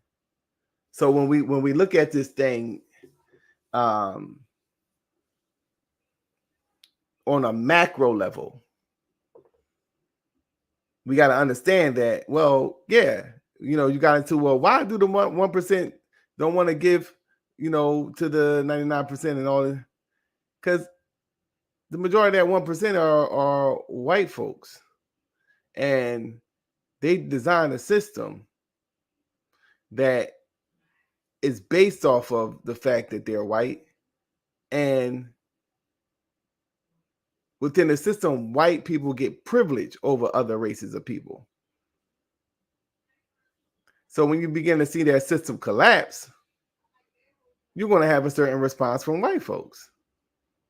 It's really just as simple as that. They don't want to give up their privilege because they know on an even playing field, as what MD said, well, they're just going to get it genetically annihilated. Well, that's easy for a black person to say. But from a white standpoint, you could go around and ask, white people, well, do you want your kids to be white? And most of them will say yes. Do you want your grandkids to be white? Most of them would say yes. And then you got to ask yourself, what steps do they got to take to maintain that reality? And when you really ponder on it, that's why they miseducate you. That's why they give you a hard time with loans, and that's why they relegate you to inner city communities and put drugs and guns into the community. And because in any other situation, it wouldn't make sense. Why would they be destroying their fellow Americans? Why would they allow a foreign group of people in Central America to bring drugs into American communities? Because ultimately, it's not American communities. This is inner city communities. So they make that distinction by the mere fact that you still see people classifying things and calling it white neighborhoods. Well, this is a white neighborhood. Clearly shows that they make a distinction. So in order to really understand it from their perspective, they're white, and they want to remain white. And they want to benefit off a system that has been designed to give white people privilege.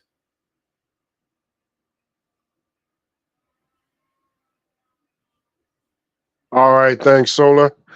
On the panel now, we got the final boss, Mr. Straight Talk. What is going on, Trevor?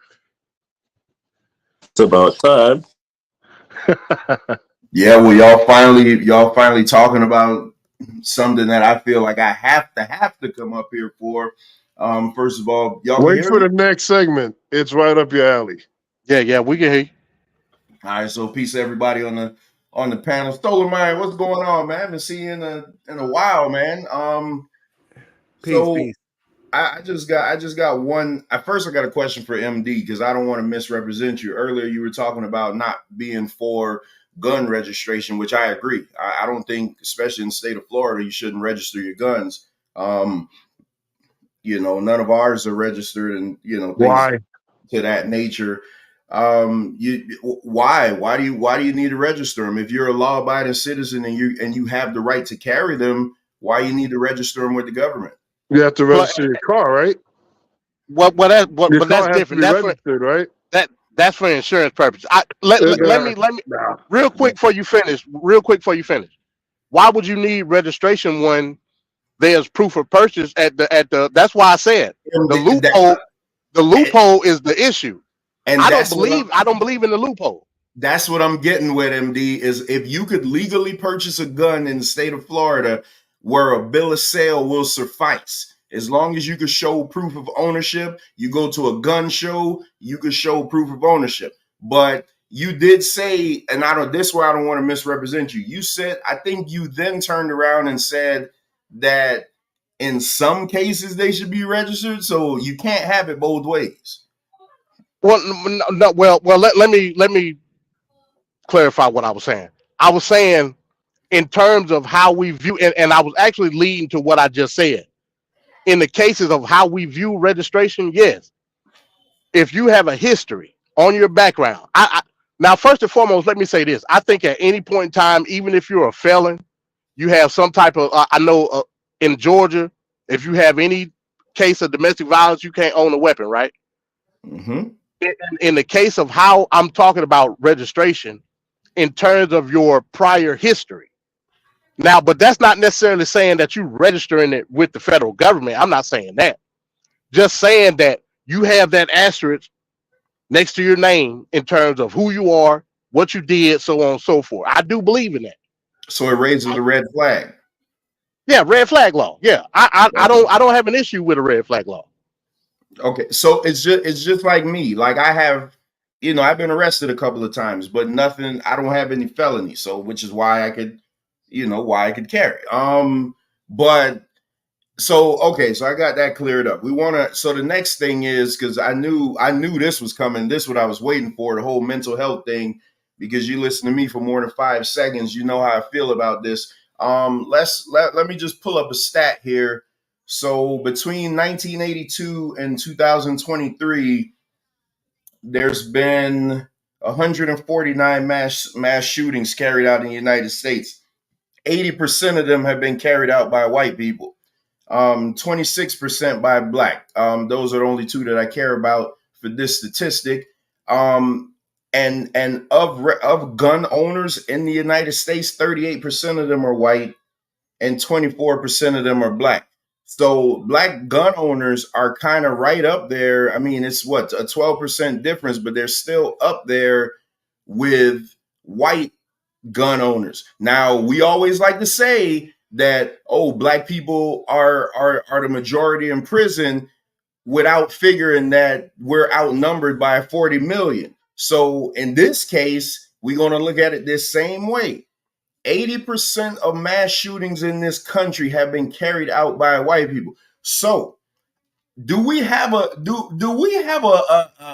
mental issue here, or do we just have a supremacy issue here? That's my question to the panel. Probably both. Yeah, I don't know what everybody else think, but Trevor brought that data up here for you. I mean, it's a great point you're making there, Trevor.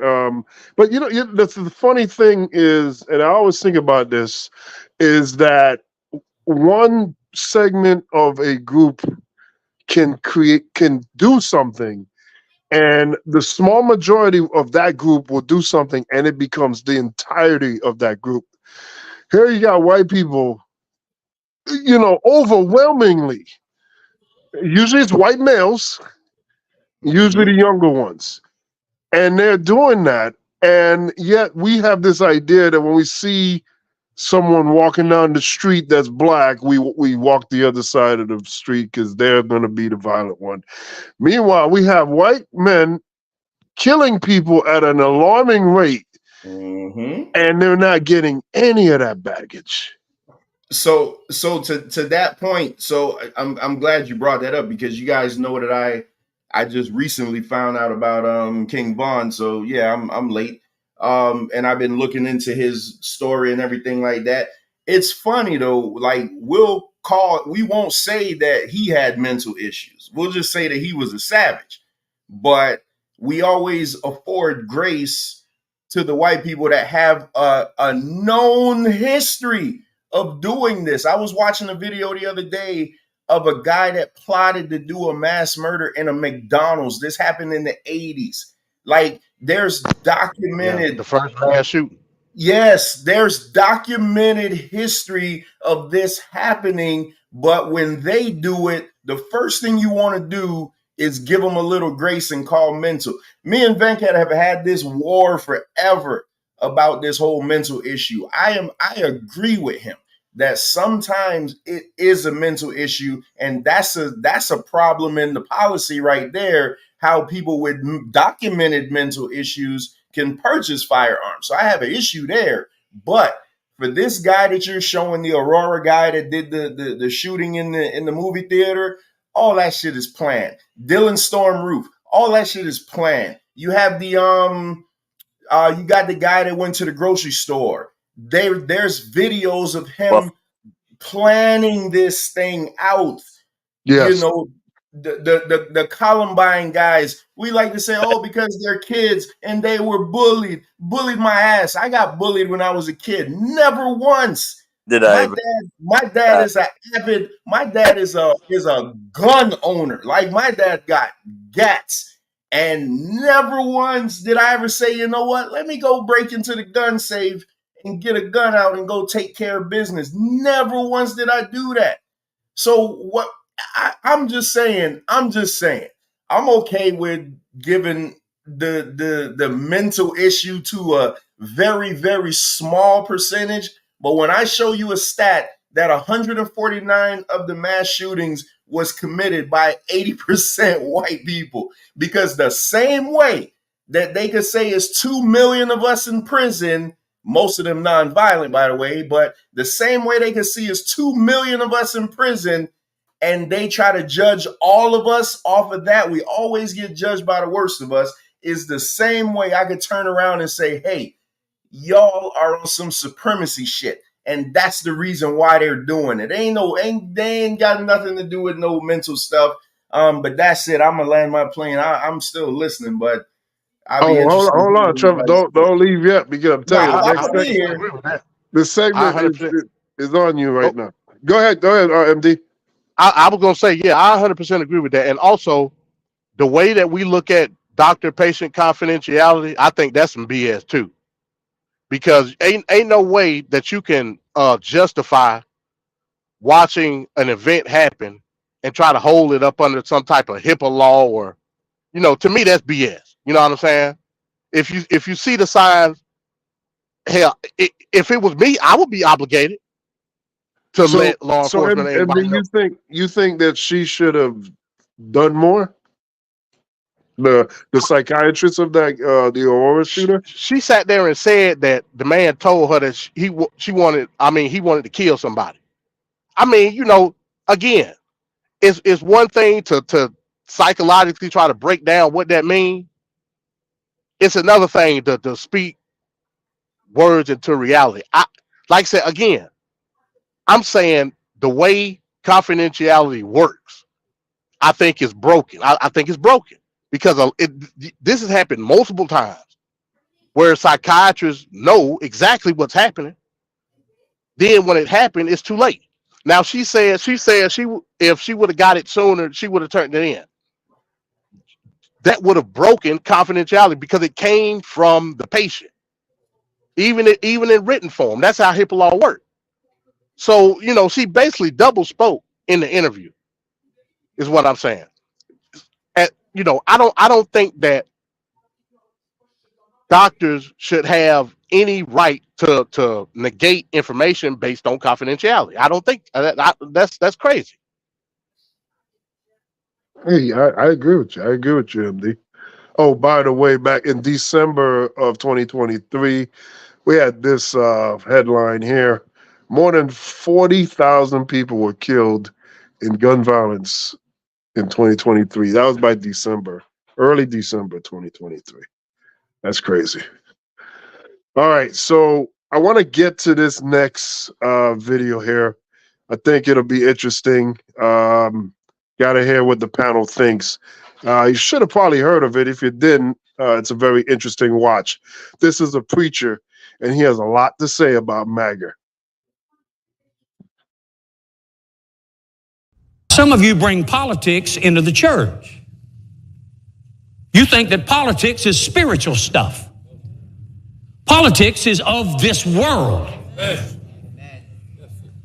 You think it's your duty to be political about this, that, and the other. No, your duty is to serve the Lord your God with all your heart, mind, soul, body, and strength, and love your neighbor as yourself.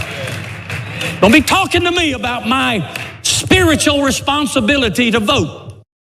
You just heard from Pastor Lauren Livingston from the Central Church of God in Charlotte, North Carolina. He's actually an evangelical pastor who has a bone to pick with the former president, Donald Trump, and MAGA evangelicals. This Bible is the King James Version and also includes our founding father documents. Yes, the Constitution, which I'm fighting for every single day, very hard to keep Americans protected. Also, the Bill of Rights, the Declaration of Independence, and the Pledge of Allegiance are all part of this God bless the USA Bible. And it's just very important and very important to me. I want to have a lot of people have it. You have to have it for your heart, for your soul. Many of you have never read them and don't know the liberties and rights you have as Americans and how you are being threatened to lose those rights. It's happening all the time. It's a very sad thing that's going on in our country, but we're going to get it turned around. Religion and Christianity are the biggest things missing from this country, and I truly believe that we need to bring them back, and we have to bring them back fast. I think it's one of the biggest problems we have. That's why our country is going haywire. We've lost religion in our country. I don't have a spiritual responsibility to vote. I have a civic privilege. Don't be telling me that voting is spiritual. See, that's what happens when you don't read and pray. When you don't read and pray, you say, wow, there's a Bible out now that includes the Constitution and the Bill of Rights. Isn't that wonderful? No, it's disgusting. It's blasphemous. It's a ploy. Are you kidding me? Some of you are so encouraged by that. Let me tell you something. The gospel is not an American gospel. It is the gospel of the Lord Jesus Christ. But Pastor, I bought the Bible. Really? You're telling me that you're encouraged because someone took a government U.S. Constitution, a document that says we are of the people, by the people, and for the people, the people, the people, the people. And you have put it right beside the Word of God, which is eternal, unchanging, which says, of him, by him, through him, to him, from him are all things. And you're going to put those together and be happy about it? God forbid. Now, you can get mad if you want to, but I'm going to tell you something. If you glory in that kind of thing, you don't have a prayer life.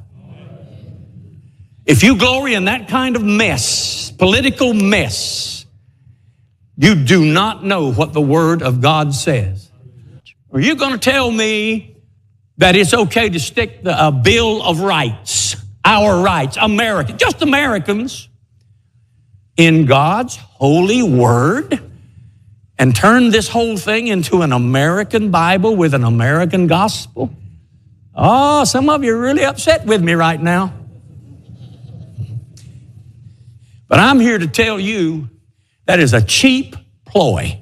The world is adept at showing you things on the news that upset you, that bring stuff to the surface, that create division and animosity.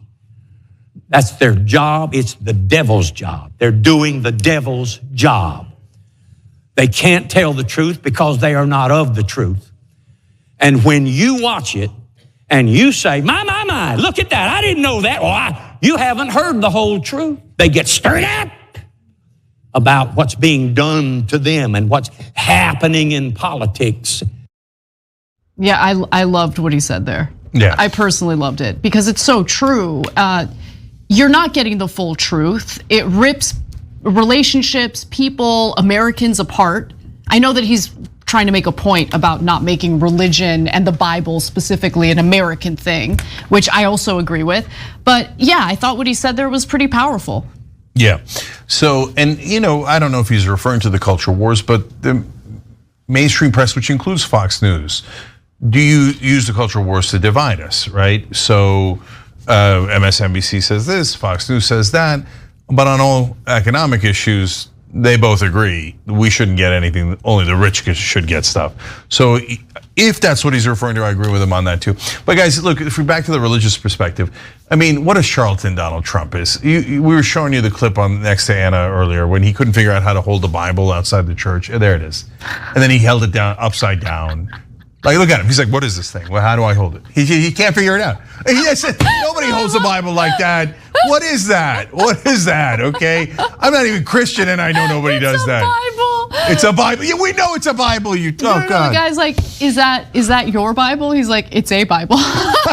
Totally. So good. And then you know all the classics, the 2 Corinthians walking to a bar, and then, I mean, that's the part we like, right? He asked at Liberty University. That's the part we like. What part of the Bible is your favorite Bible part? When he asked it in an interview, he's like, all parts. He's never read it. And then not only is selling a Bible that's like filled with other stuff in it, as this guy's point, then he's selling golden sneakers. You know what he's going to do next? A golden calf, right? And MAGA, at least some big portion of them are going to be like, perfect. Okay, does it have a Trump logo? Is the calf making America great again? And that's what this brother's calling out. We could disagree with him on everything else, but he's saying, look, if you're an actual religious person, especially an evangelical Christian, right? You're supposed to care about God, and you're not supposed to follow false prophets who lead you down a path of their vainglory and their pride rather than actually helping your fellow neighbor. It's only $59.99, and just for that, you get a copy of the Constitution, a copy of the Bill of Rights, a copy of the Pledge of Allegiance, and the Declaration of Independence, as well as the Bible, I guess. Just a reminder, this is the man who once said this. 2 Corinthians 3:17, that's the whole ball game. Where the Spirit of the Lord, right? Where the Spirit of the Lord is, there is liberty. Jonah, can you please remind me what is 2 Corinthians? Well, actually, my favorite example of this, when he was asked what his favorite Bible verse was, he was like, well, first of all, there's so many. I couldn't pick just one. So many and Bible then he verses. settled on an eye for an eye. You mentioned the Bible. You've been talking about how it's your favorite book. And you said, I think last night in Iowa, some people are surprised that you say that. I'm wondering what 1 or 2 of your most favored Bible verses are well, and why. I wouldn't want to get into it because to me that's very personal. You know, when I talk about the Bible, it's very personal. So I don't want to get into verses. I don't want to get into. There's no verse that means a lot to you that you think about or cite? The Bible means a lot to me, but I don't want to get into specifics. Even to cite a verse that no, you like? I don't want to do that. You're an Old Testament guy or a New Testament guy? Probably equal. I think it's just an incredible. The whole Bible is an incredible. I joke very much so. They always hold up the Art of the Deal. I say my second favorite book of all time. But I just think the Bible is just something very special.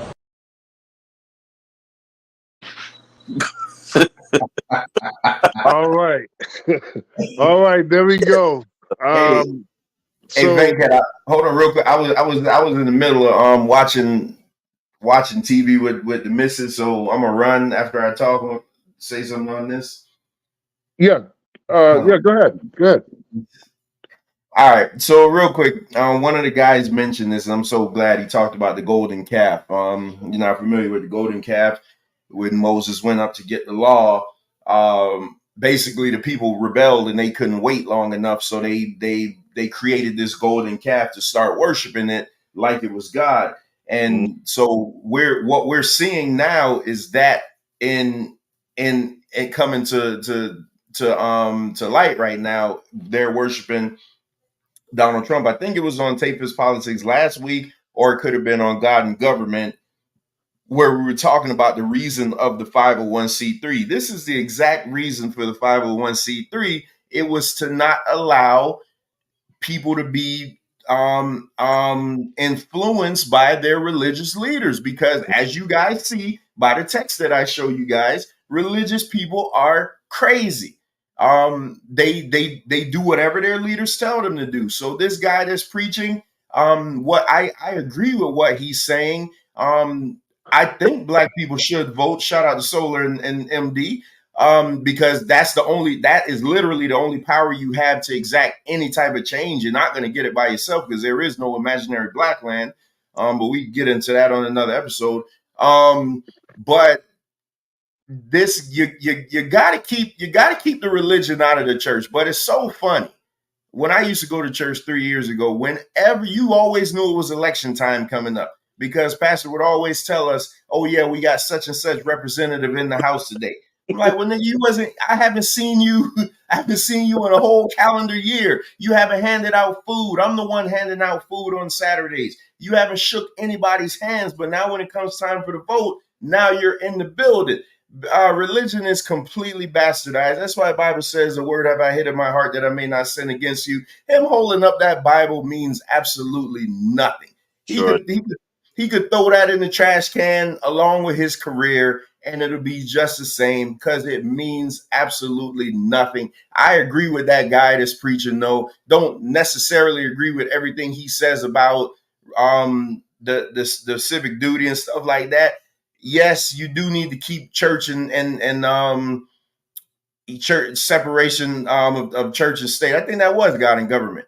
Yeah, that was God and government. You do need to keep those two things separate because people fall for these cult. Man, I'm telling y'all, man, I've been watching so many videos about like cult leaders and stuff like that and how they influence the minds of these people. Imagine if you allow religion to get into politics, how somebody that's a smooth talker like Trump can now start playing. All he has to do is hold up a Bible. He is literally selling a Bible for $60.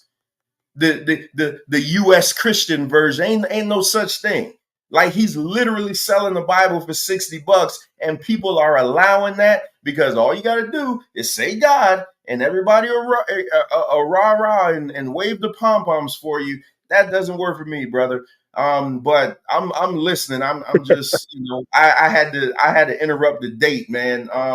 So man, good to see you though. So I ain't seen you in a minute, man. I'm glad you finally came back. Oh, he probably stepped away for a minute, but yeah, man, I'll be listening. I'll be listening in the background, man. I had to got to go back and continue my date. All right, thank you, Trevor. MD, what did you think about the video? Yeah, man. Yeah. This was right on topic, man. I wish I would have had this clip for the episode that Trevor was talking about the separation of church and state. This is the epitome of separation of church and state in regards to what we discussed in terms of apostolic governance versus civil governance. This is a perfect example, and this pastor displayed it 100% on time. This is the main reason why the MAGA maniacs exist. I don't care how you try to slice it, how you try to explain it away. The very foundation of the MAGA maniacs as it stands today is based in the evangelical right. You can't get around it. I don't care who you are individually. The base say what you are. And the base say that they evangelical, Christian, nationalist, conservative. That's what they are. And as a politician, they gonna kowtow to that base, whether you like it or not. I don't care if you're a Hindu, a Muslim, an atheist. I don't care. The base will and always will be the evangelical right Christian national. And this is the issue that is the very foundation of the derision when it comes to the MAGA maniacs and everybody else. That's including people on the left and the right that understand the rule of law and how governance is to take place. You know what I'm saying? So again, this populist attitude that us as Americans supposed to be all one type of person is just false. And it's sad that you got people from a societal aspect that's on the opposite spectrum of what that is, trying to kowtow to this and trying to generalize it and explain it. No, you can't explain it. Ain't no explanation to be had. This is what the base of not the Republican Party, because then I would be generalizing, because that's not the case. But the base of the MAGA maniacs persists based on the opposition of what this pastor just said. That's just what it is, folks. It's a populist attitude. Nowhere in the history of America have we ever had a populist attitude. It's just not the case. Populist meaning this ultra nationalistic, we all should move in one facet when it comes to the sovereignty of the nation in all it ain't never worked like that, and it never will, because again, we're based upon a system. That system does not work nationally. It's meant to be global. You know what I'm saying? And why other people don't understand that, I don't know. You got positives, you got negatives in anything. The negative, in terms of what you think should be, will never be, because it's almost like autophagy. It's self-eating. You want to become a disease within America, and for whatever I could do, I ain't gonna let it happen. You know what I'm saying? So in the aspect of separating church, separating state, just like Thomas Jefferson said, that's the reason behind it, and this gentleman just explained it eloquently. I couldn't say it any better myself. All right, thank you, MD. Ricardo, what did you think about the pastor here from North Carolina? Yeah, there's certain parts to the segment that he did that I agree, and there's certain parts that I did with. But for the majority of the parts that he stated, I gotta give him a post, because it's like I don't know. It's funny to me when you tie religion and politics together, it's always something that there's going to be some kind of disagreement, because not everything that you hear in politics go hand in hand with religion. That's just how it's always been, and there's the reason why we have separation of state and church. It's just for whatever, there will always be a conflict of interest. With that being stated, the evangelicals, and I'm not gonna let up off them, because you know my rant and rage with them has been extensive since the start of the show. It's nothing new if y'all just joining in.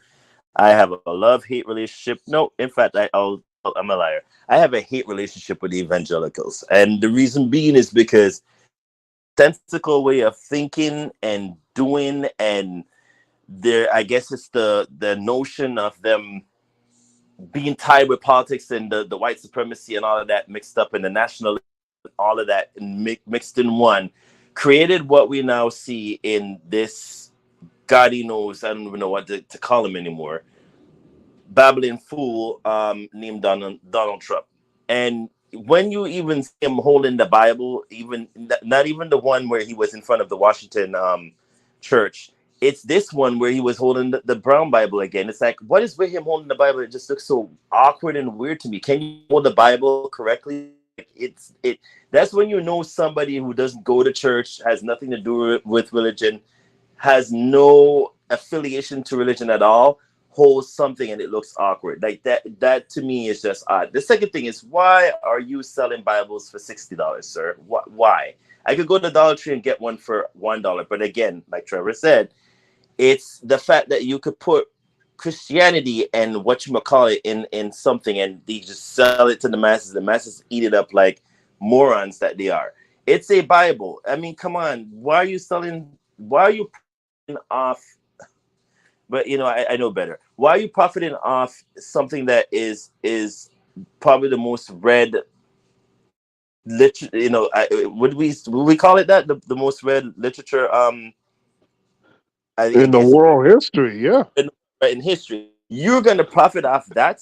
Can you be any more shameful of yourself? Like, really, this is what we're doing?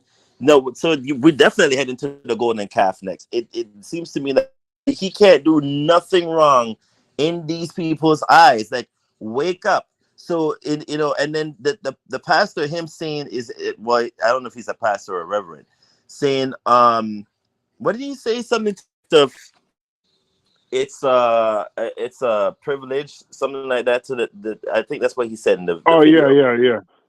It's a civic privilege. What the hell is that supposed to mean? MD, do you even know what that means? What is a civic privilege?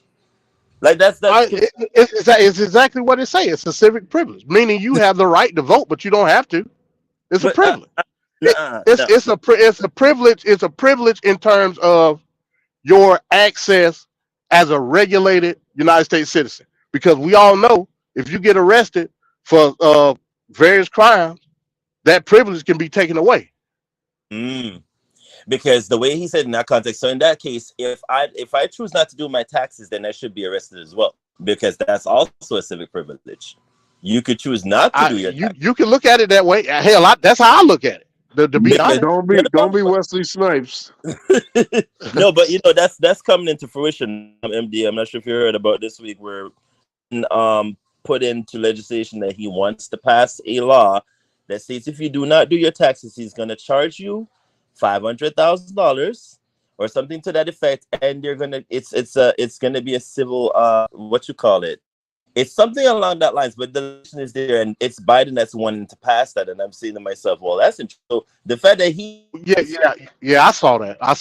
But it also say that it comes with certain stipulations, certain tax privilege, certain tax deductions and privileges too. So I mean, I have to look deeper into it, but I know what you're talking about. We both do, but I just find it would be Biden that you know, but digress. But that's the whole thing with those civic privilege. It's like, really, so we need an explanation as like I need clarification as for what deals, because if it's your civic duty to vote and you choose not to vote but then complain after, then that's one thing. But then when you say it's a privilege, you know, that's a whole, the way he said it in the context of how he said it in a religion tone that made me go, okay, what?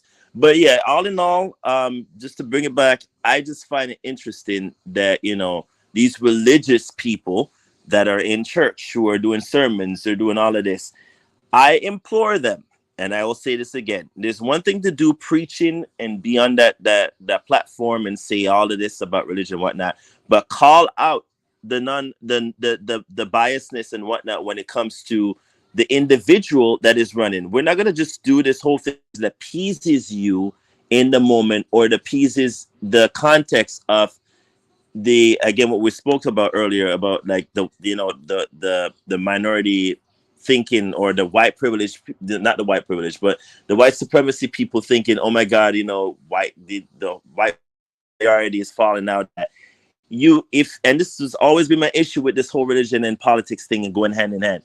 It's like they put on blindfolds when it comes to certain people. No, I'm gonna call you out exactly how the Bible says you're supposed to be called out for, and don't because it's Donald Trump. Do it for everybody across the board. And it's the same thing when they come to church, like Trevor says, in the election cycle, and they shook and jive and they do this whole fake praying. And no, we're not gonna do that. It's kind of like lame and it's kind of like overdone at this point. But if you're gonna come to church and just do it only for like the first or the last Sunday of the cycle, and then think that's all that it's good and dandy to get votes, that's not it, people.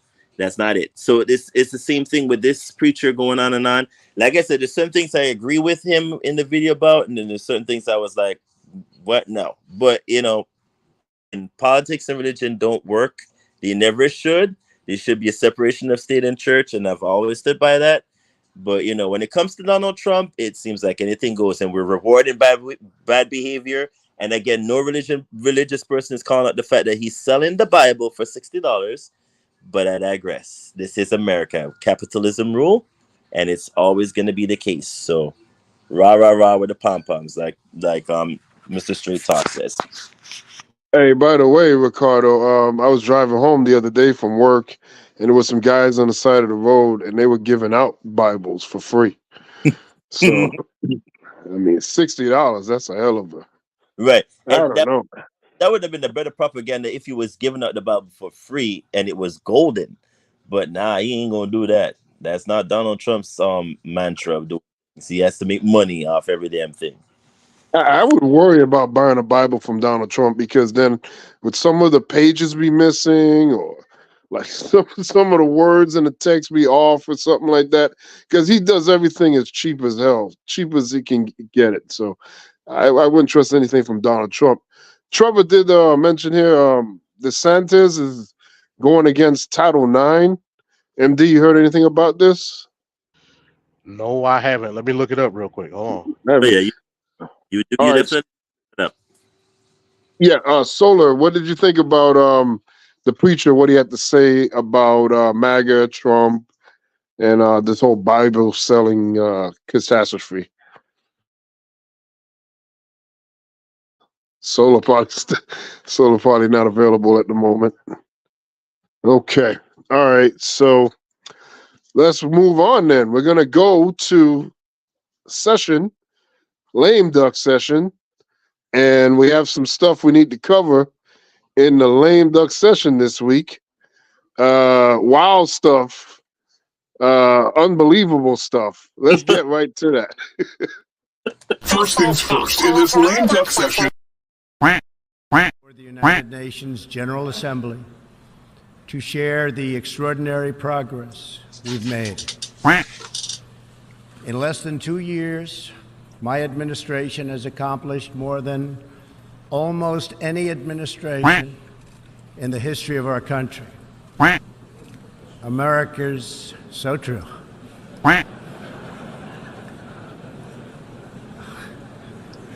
Didn't expect that reaction, but that's okay.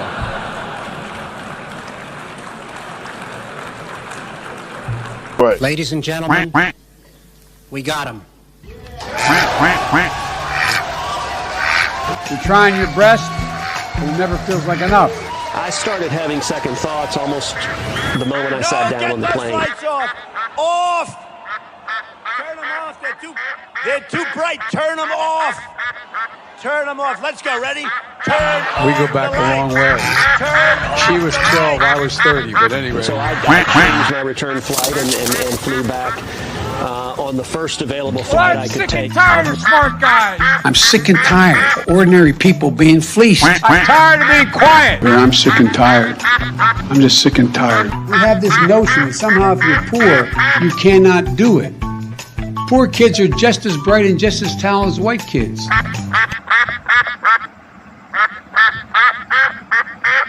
With great power comes great responsibility. These lights are so bright in my eyes that I can't see too many people out there. But I can only see the black ones. I can't see any white ones. You see? That's how far I've come. That's how far I've come. That's a long way, isn't it? These eyes. You want to see a bird graveyard? You just go. Take a look. A bird graveyard? Go under a windmill someday. You'll see more birds than you've ever seen ever in your life. Here's a question tonight. Did Tim Scott just become the VP favorite for Donald Trump? Well, that's because another contender, Kristi Noem, just ticked off quite a lot of Americans. All right, look, here's the backstory. South Dakota governor is releasing a new book, you may have heard, and The Guardian got its hands on a copy. And the outlet is now flagging a section in which she describes killing her puppy, a puppy named Cricket. Honestly, the easiest way to describe this is just, frankly, to read the main part of the article to you. It says, Cricket was a wire hair pointer about 14 months old, she says, adding that the dog, a female, had an aggressive personality and needed to be trained to be used for hunting pheasant. Now, she includes her story about this ill-fated Cricket, by the way, and she says to illustrate her willingness in politics as well as in South Dakota life, apparently, to do anything difficult, messy, and ugly if it simply needs to be done. By taking Cricket on a pheasant hunt with older dogs, Noem says, she hoped to calm the young dog down and begin to teach her how to behave. Now, unfortunately, Cricket ruined the hunt, she says, going, quote, out of her mind with excitement, chasing all those birds and having the time of her life. Noem describes calling Cricket, then using an electronic collar to attempt to bring her under control. Nothing worked. Then, on the way home after the hunt, as Noem stopped to talk to a local family, Cricket escaped Noem's truck and then attacked that family's chickens. Quote, grabbing one chicken at a time, crunching it to death with one bite, then dropping it to attack another. Now, Cricket, the untrainable dog, Noem writes, behaved like, quote, a trained assassin. Now, when Noem finally grabbed Cricket, she says, the dog whipped around to bite me. Then, as the chicken's owner wept, this is real, everyone, Noem repeatedly apologized, wrote the shocked family a check, quote, for the price they asked and helped them dispose of the carcasses littering the scene of the crime. Now, through it all, Noam says the cricket was the picture of pure joy. I hated that dog, Noam writes, adding the cricket had proved herself, quote, to be untrainable, dangerous to anyone that she came into contact with, and less than worthless as a hunting dog. At that moment, Noam says, I realized I had to put her down. Noam, who also represents her state in Congress for 8 years, got her gun, then led Cricket to a gravel pit. Here's what she writes. It was not a pleasant job, she writes, but it had to be done. And after it was over, I realized another unpleasant job needed to be done.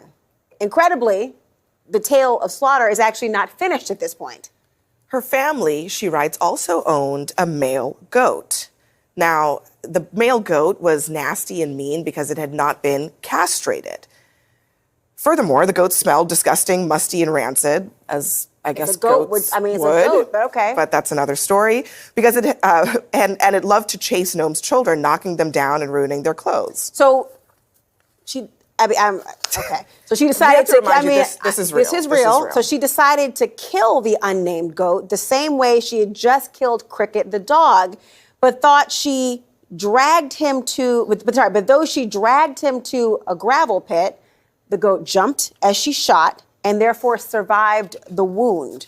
Now, this is a page turner. So Noam says she went back to her truck, retrieved another shell, then, quote, hurried back to the gravel pit and put him down. Now, at that point, she writes, she realized a construction crew had watched her kill both animals, and the startled workers quickly got back to work, she writes, only for a school bus to arrive and drop off Noam's children. She writes, Kennedy looked around confused, Noam writes of her daughter, who asked, hey, where's Cricket? That's pretty awful. As someone who lost a dog. But she wrote this in her book. As a child, honestly, it's really traumatic. And if you're thinking, wait, there's no way that this could possibly be true. Well, Noam defended the scenes in that book in a statement. She says she loves animals, but tough decisions happen all the time on a farm. In fact, she says they recently put down 3 horses. Well, joining us now is dog trainer Zach George, host of Zach George's Dog Training Revolution. Listen, I wonder from your perspective, when you hear that this 14-month-old wire-haired pointer, beautiful dogs, by the way, was out of her mind with excitement, chasing birds on a hunt, attacking chickens, I wonder what you made of that. This is an astonishing story, to say the least. The behavior described here is very typical adolescent behavior out of a dog that's been selectively bred to have endless stamina and endurance. And it really speaks to the fact that the general public is deeply confused about dog behavior and how to treat them. That's something we advocate for a lot on my social media to try and help educate the public around modern humane treatment of dogs. And she says that she put the dog around other older dogs in a hunting setting to teach her how to behave. Mm-hmm. She talks about using an electronic collar, but then at the same time, she calls the dog untrainable. I mean, when you hear that, I mean, do you get the sense that she really tried her level best to actually train this dog? I don't know what her personal best would be, but yeah, there are many more appropriate ways to train dogs than that, especially with electric collars and aversive methods like this that rely on pain, fear, and intimidation. Those are strongly correlated with increased aggression in dogs. Now, many members of the public don't realize that. That's one of the big problems, that collars like electric collars and prong collars and choke chains are used aggressively to suppress behavior. But one of the things we're trying to raise awareness about is the fact that there are so many side effects, and there's nothing that can't be trained with positive reinforcement training. And the good thing about positive reinforcement training and responsible management of the dog's environment, which was also lacking in this case, this really is what people need, because it doesn't have the side effects. This is what more people need to be aware of. I cannot believe that this is actually an anecdote that she thought reflected well on her. I mean, watching everyone's faces while that was on, I mean, everyone's blood is boiling. I am one of these people that not only loves animals and has always had pets, but just prefers them to people. We don't deserve them. That she thought that was a good idea. I mean, there's a special circle of hell that's reserved for people who mistreat animals. It's a real window into it. And, on a political basis, there's not a whole lot that keeps us all together. In fact, there's really nothing. Like, most of America can't agree that today is Friday. Pets and animals, one of them. I mean, I looked up the numbers. 86 million households, that's 2 out of every 3, have a dog or a cat. There are enough dogs in America that beat Argentina, that beat Thailand. Cats, if they were our own nation, would beat like Bolivia. And I think they want to be their own nation. What makes her think that this is a good idea? And what I love about this, and I'll wrap, is that Republicans love to yell at people like me and Democrats that we don't get America. We're living in a bubble. We like our kale, we like our DEI, we like all these things that we just don't get what goes on between the coasts.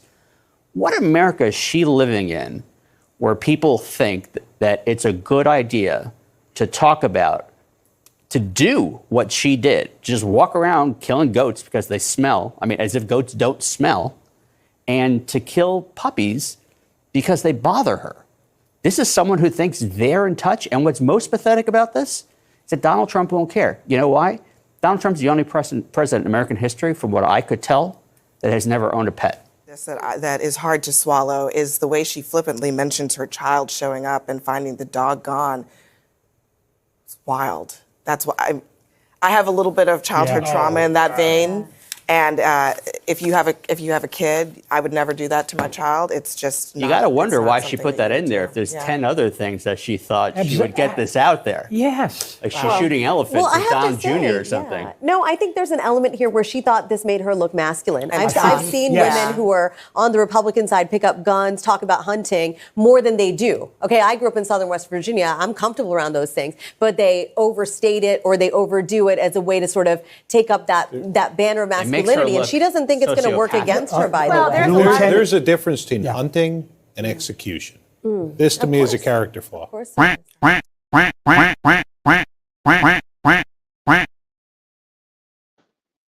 All right. There she is.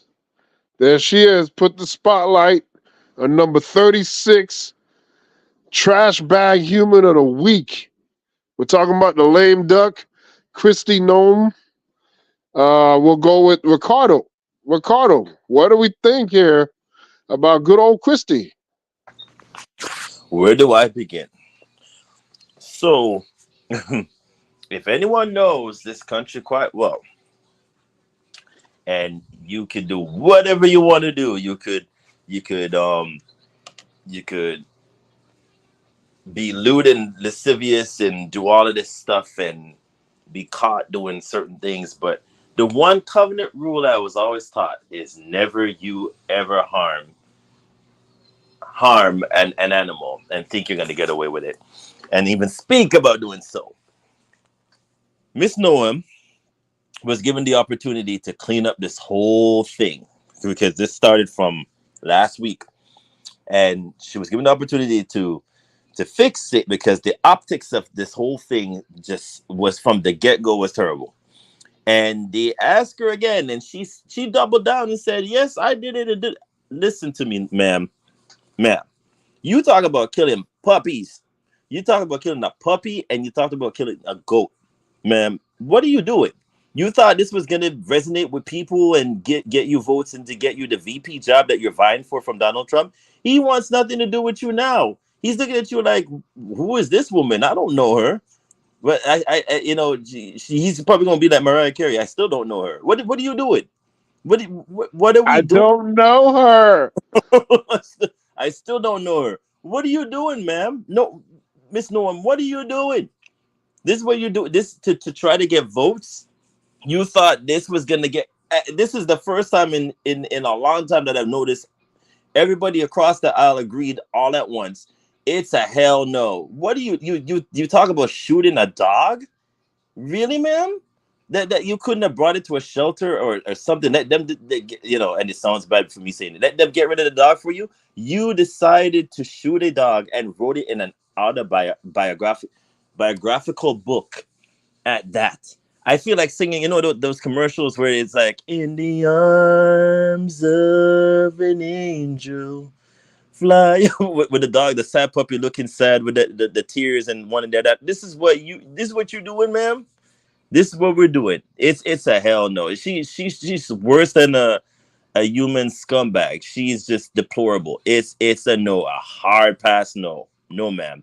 I might not love dogs, I might not love animals, but the optics of what you described in the book is a hard pass no. Nobody, and not even the Republicans or the Democrats, would even give you a flying gray pass of, oh, we're gonna just she might have said it in the context of trying to. None of them wanted to come to your defense, ma'am. That's to show you how bad the optics of this is for you.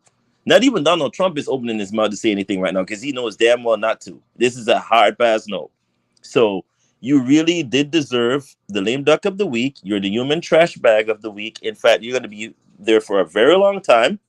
So kiss that VP job goodbye that you were trying so hard to impress your so-called MAGA leader with. He wants nothing to do with you now, ma'am. So with that being stated, you deserve it. You are a deplorable, despicable human being for even saying it out loud. It should have been kitchen table talk, but you decided to say it out to the entire general population to hear. We heard it. We're disgusted. We want nothing to do with you. So, sayonara. So what did Donald Trump say about this? Saudi Arabia and Russia. Not a damn thing. He knows damn well to be quiet and not open his mouth to say a damn thing about this. All right, MD, what do you got here? Yeah, man. With this story, man, I'm reminded when I was in school, we read the classic novel Old Yeller, and also we watched the film adaptation. I don't know if y'all remember Old Yeller, but you had Travis. Travis was the main person, and he loved Old Yeller. You know what I'm saying? But one day, Old Yeller had to defend the family against a wolf, and he suffered.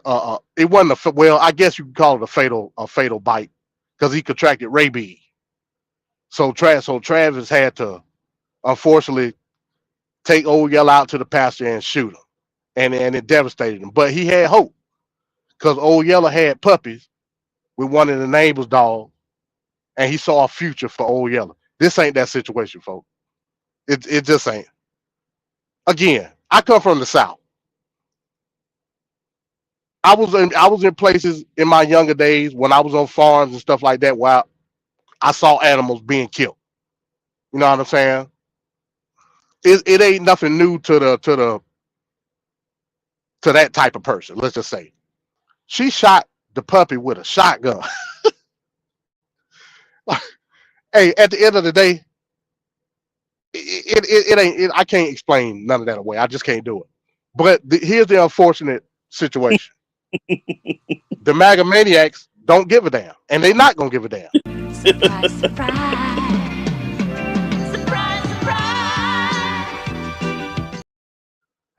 Hey, exactly. So again, Peter is a mortal enemy to the MAGA maniacs. They don't give a damn about no animals. You know what I mean? It's unfortunate. It is what it is. If that's the case, if Trump get elected, he should nominate Mike Vick for Secretary of State. If that's the case, Mike Vick. Oh God. We nominate Mike Vick for Secretary of State. He on the cabinet. If she can get on, Mike Vick can get on. Hey. And that's what it is. You know what I'm saying?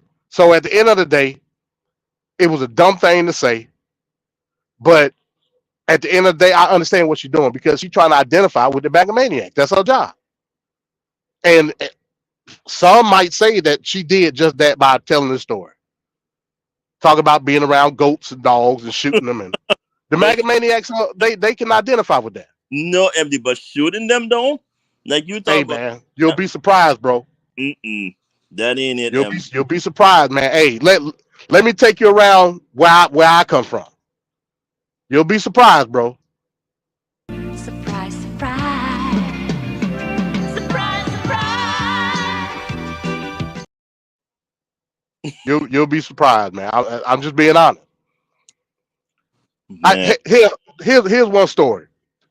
So back in the day, where I live currently now, that's where my family from. It didn't used to be gentrified like it is now. It was the country, and neighbors had cows and stuff. It's called a boat gun. Basically, it's almost like a nail gun, but it's not a nail gun. It's a boat gun. It shoot like big ass boat basically, and that's what you shoot the cow in the head with to kill them instantly. No need. They got plenty of meat. No need. Just do the shit for fun. So I've seen stuff like this. You know what I'm saying? So again, go to the backwoods. You'll be surprised at what you see. Surprise, surprise. Surprise, surprise. But yeah, MD. But we know country folks love animal mutilation. That's what they do. We know they do, MD, but you don't talk about it. That's like kitchen table talk. There's certain things you don't discuss out in public. You don't brag about like stuff like that. I mean, come on, man. This is you vying for the VP spot. You think anybody's gonna go, oh, we're gonna give it to her now because she talked about shooting a puppy in the face? What are you doing? That ain't it. That's just it's bad optics. Anybody who's smart enough to know, even if I don't like dogs, I don't like goats, I don't like cows, I don't like pigs or whatever, I am not gonna go out and then brag about, oh, I shot the dog because the dog was an idiot. Like, no, who does that? It's a no. Magamaniac. A magamaniac will do it. Good Lord, she was so vile the way she said. And the fact that she doubled down, MD, is the part that got me so upset. Is the fact that they gave her the opportunity to say, all right, we're going to give you the opportunity, ma'am, to clean up what you said. Maybe we took it out of context. She's like, hell no. I shot that idiot dog in the face. And I shot the damn goat because the damn goat reeked and smelled of and thing. And by the way, I killed 3 horses last week. What are you doing, ma'am? What do you think that's gonna resonate with half the country? Like really? Okay. All right. Let me be totally transparent. When I was a kid, I used to have a BB gun. We used to go out in the back and we used to shoot squirrels and birds that was perching. And we would laugh as they eyeball pop out the head. We would do stuff like that. You know what I'm saying? So am I a bad person? Well, Jeffrey Dahmer did the same thing when he was a kid. He sure was a nice person, wasn't he? I mean, a lot of people said he was really nice, except for the other part. But when you met him, he was nice. So. But I get what you're saying, MD. I get what you're saying. She's a big grown-ass woman. You were younger and a kid. There's a big difference there. As you age, you're supposed to gain knowledge. You're supposed to have growth. You're supposed to understand things better. She don't seem to. She's by her divulging this information, she is like completely like, hey, I don't see nothing wrong. Hey, you shot a puppy for being a puppy. What puppy doesn't run around? 12-gauge shotgun. Exactly. This puppy is running around being a puppy. He's like excited and going all over the place and messing with stuff. That's what a puppy does. It's full of energy. It's exciting about everything in the world. It doesn't see any danger. It just wants to play. She killed the puppy for being a puppy. She killed a goat for being a goat, smelling. That's what the goat is. We went to a petting zoo. The goat's there. I mean, the aroma, that's what the goat is. This is crazy, man. This woman is like special. What Republican women, what is the deal, yo? Because every time the Republican Party, Trump, puts somebody in the forefront, the rebuttal of Joe Biden, that lady with her nutty presentation, like every female, Marjorie Taylor Greene, Boebert, all these female Republicans are super nuts. There's like no logic. And I can see Russia from my house. No, Lord. I mean, it's been going on for a while. My goodness. You can find pictures of all of them with an AR-15 in their hand. All of them. Yeah, and they think they look cool doing it. Didn't Boebert point a gun at her husband one time? Oh yeah. Yes, she did. Oh my God. I believe she did. That's what everybody was talking about too. I guess her ex-husband now. But. I mean, they got a litany of problems. The 18-year-old son of Congresswoman Lauren Boebert now facing charges in a string of property thefts and vehicle trespasses. Tyler Boebert is scheduled to appear in court later this afternoon. The Rifle Police Department posted Tyler Boebert was arrested yesterday afternoon and now faces 5 felony counts. He's accused of criminal possession of ID documents, all linked to a string of trespassing in vehicles and property thefts. Boebert faces a total of 22 possible charges, including a number of misdemeanors. Has been arrested and charged with nearly 24 crimes, including multiple felonies. The 18-year-old is accused of breaking into vehicles and then stealing wallets. Fox 31's Ashley Michaels is live in studio tonight with the very latest. Ashley. Well, police arrested Tyler Boebert yesterday. He's already been in court and released, but he's still facing some very serious charges. Now, according to arrest documents, he's accused of playing a role in breaking into at least 4 vehicles in the Rifle area, then using stolen debit cards. The purchases were mostly at gas stations for things like fuel, snacks, even a blue Gatorade. There was also a $50 charge at McDonald's and a charge for more than $700 at an online clothing shop that got flagged and declined. Now, we're told this happened when he was with a group of friends, so it's unclear exactly who did what in this string of crimes. But police identified Tyler using security cameras from the gas stations. You can see it here in this photo. It's tough to see, but he was wearing a hoodie that said Shooter's Grill on it. That's the restaurant his mom, Congresswoman Lauren Boebert, used to own. Now, in a statement, she said in part, "I love my son, who's been through some very difficult public challenges that he didn't ask for. Breaks my heart to see my child struggling, and that he should be held accountable for poor decisions just like any other citizen." Now, this is the latest in a string of legal trouble for the Boebert family. Recently, there were accusations of a physical fight between the Congresswoman and her ex-husband. She did end up filing a temporary restraining order against him. Now, she has said that is one of the big reasons why she moved from the Western Slope to Windsor, Colorado instead, and why she is currently running for Colorado's 4th congressional district instead of CD3, which is the seat that she currently holds. Ashley Michaels, Fox 31. All right, Ashley, thank you very much. Just a model citizen, aren't they? Just a great model American citizens. Amazing. Unbelievable. Oh, Lord. All right. So we're about to wrap up the show, and we're going to do final sign-offs. But before that, we're going to do our nightcap video. And after that, then we'll do our final sign-offs. So let's go ahead and go into the nightcap video for this week.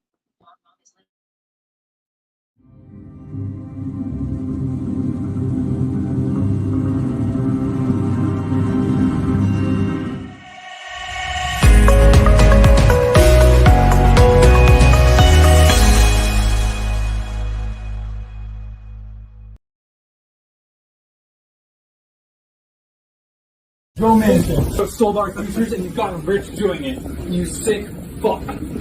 How dare you? You sold our futures. I'm not going to sit down. You receive more funding than any other senator. You made millions out of your position. Joe Manchin sold our futures and you've gotten rich doing it. You sick How dare you? You sold our futures. How dare you? You sold our futures. Joe Manchin is a guy who destroyed 85% of the Democratic agenda. He kept all of the corporate parts because he gets paid by those corporate donors. He destroyed paid family leave, higher minimum wage, lower drug prices.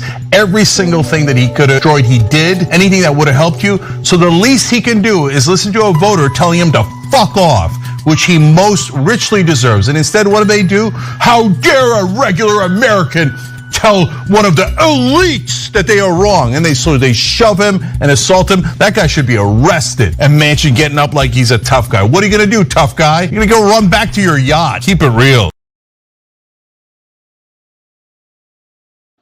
Well, I must tell you, the thing I fear the most in life is Joe Manchin coming at me.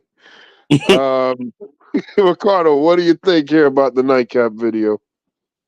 Man, I mean, he's showing his thuggish side. You know, he's trying to show the business thug spectacular side that he has. Listen, man, it's funny to see him react that way because usually, it's very, very base reactionary on Joe Manchin's side. I think he's leaving MD. He's not doing. He's not coming back because he knows he's not getting the votes or something along that lines. I think he just decided he's not coming back. But as a voter, if I vote for you, and you had the political agenda in my district or whatnot, and you didn't do half the things that you stated that you were going to do when you were elected, I have every right to say F you on camera in front of everybody, and you better sit there and take all of that diatribe that I'm giving you because it's the political agenda that you have. And again, when they have these donors and all these people that dilute and corrupt them as they get up there, because as you know, absolute power corrupts absolutely. You got to take it. It comes with the territory. It's kind of like you can't sit there and complain and go, oh my god, the voter just came up to me and swore at me and I was offended. Be real. These people have a reason to come up and be upset with you because they elected you, sir. You were very flip-floppy.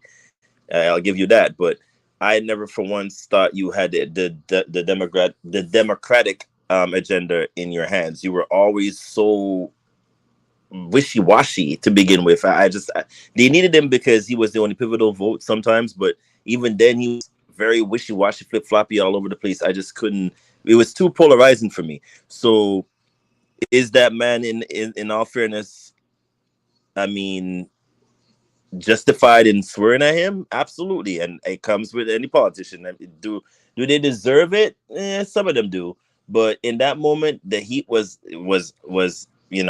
intense, and he just needed to get it off his chest. He's probably never going to get that opportunity again to curse out Joe Manchin. So hey, Joe Manchin, you could have handled that a little bit better, but I get it. Your tough, thuggish side had to come out because you grew up in the hood. You don't have a yacht to go back to. No, I digress. You do. That was a joke. But yeah, just sit down, sir. You really didn't need to be doing all of that. It was a bit extra for me, and then the bodyguard doing the whole "I'm gonna push you out through the door." It's a bit much. Just sit there, take it with a grain of salt. Smile if you need to smile. Look at the Obamas and the what's his name what's his name again that ran with Obama. Can't remember his name. Joe Biden? No, not Joe Biden, from the Republican side. You're talking about McCain? No, Romney. Okay. All of that brunt and all of that stuff when he went against the green of the MAGA crowd. And listen, did he curse and do all of that, or up like you was gonna go punch somebody? Nah, he sat there and smiled. You could have done the same damn thing, but guess what? I digress, because you know what? Absolute money corrupts absolutely.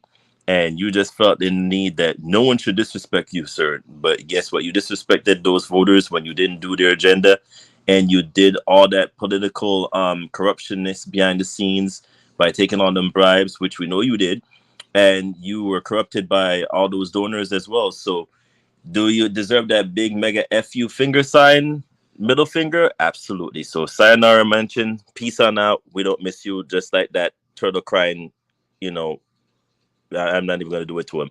That's from Kentucky. See y'all later. I take the rest of the rest of y'all despicable crowds with you and be gone. Young people, start setting up. Let's get into Congress. Let's get into legislation. Let's rule. Because these old heads, no offense to y'all, are really not doing that much. So it's time for new blood. Let's get it. In politics, we got like literal villains here. The guy name is Joe Manchin, a rich guy, and his last name is Manchin. My God, you can't make this stuff up. So, MD, what do you think here about this video with Joe Manchin toughening up? Yeah, a person like Joe Manchin, he's the epitome of what I call government sanctioned capitalism. Like he's the epitome of it. Remember, Joe Manchin made all his money in the coal industry. You sure? And he single-handedly killed green energy. You know what I'm saying? For a lot of the time. At the very least he spearheaded it because he was taking money from the power industries that didn't want to convert to an alternative source of energy, because they didn't want to spend the money to do it. You know what I'm saying? So Joe Manchin said, "Hey, look, man, just pay me on the back end, and I'll make sure that we shut it down legislatively." You know what I'm saying?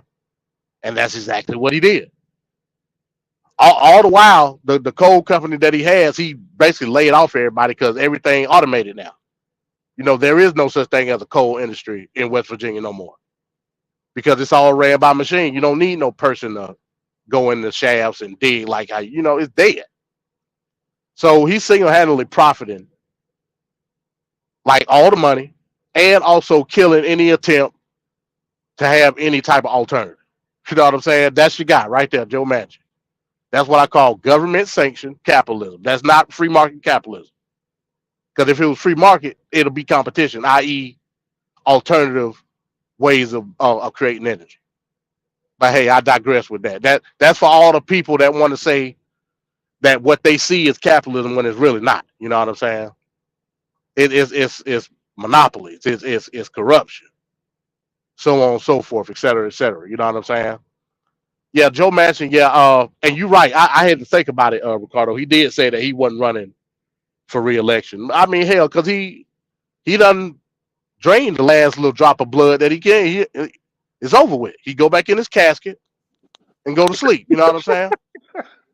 Well, actually, Joe Manchin, he said he wasn't going to seek re-election, and then afterwards, he then said he was going to run for president.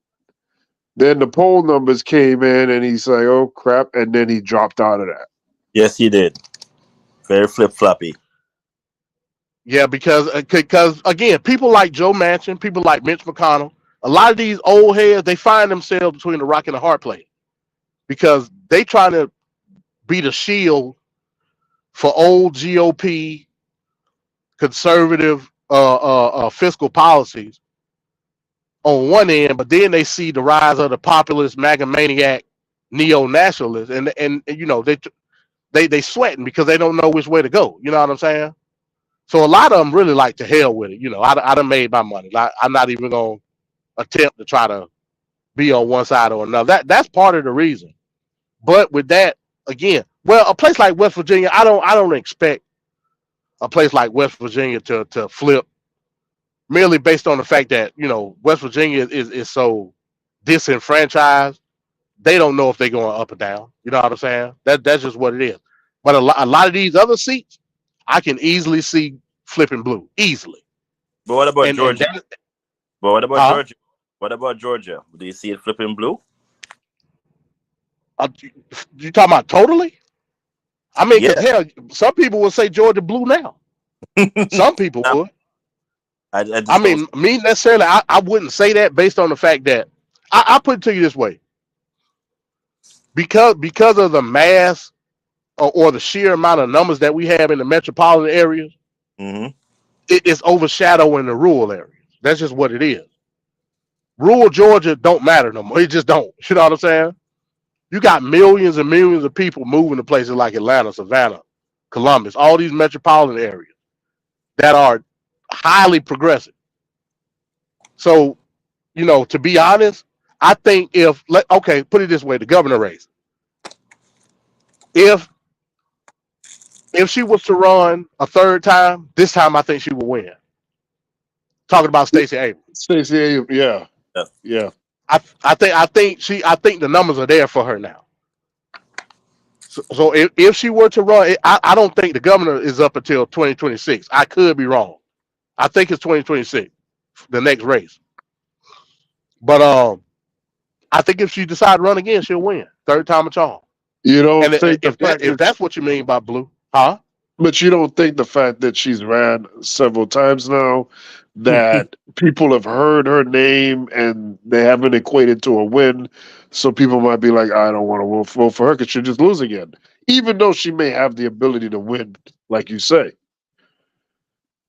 Like sometimes it's like spoiled goods here, where you keep running. Like for instance, like people got tired of the Bushes. So we kept getting a Bush in office all the time.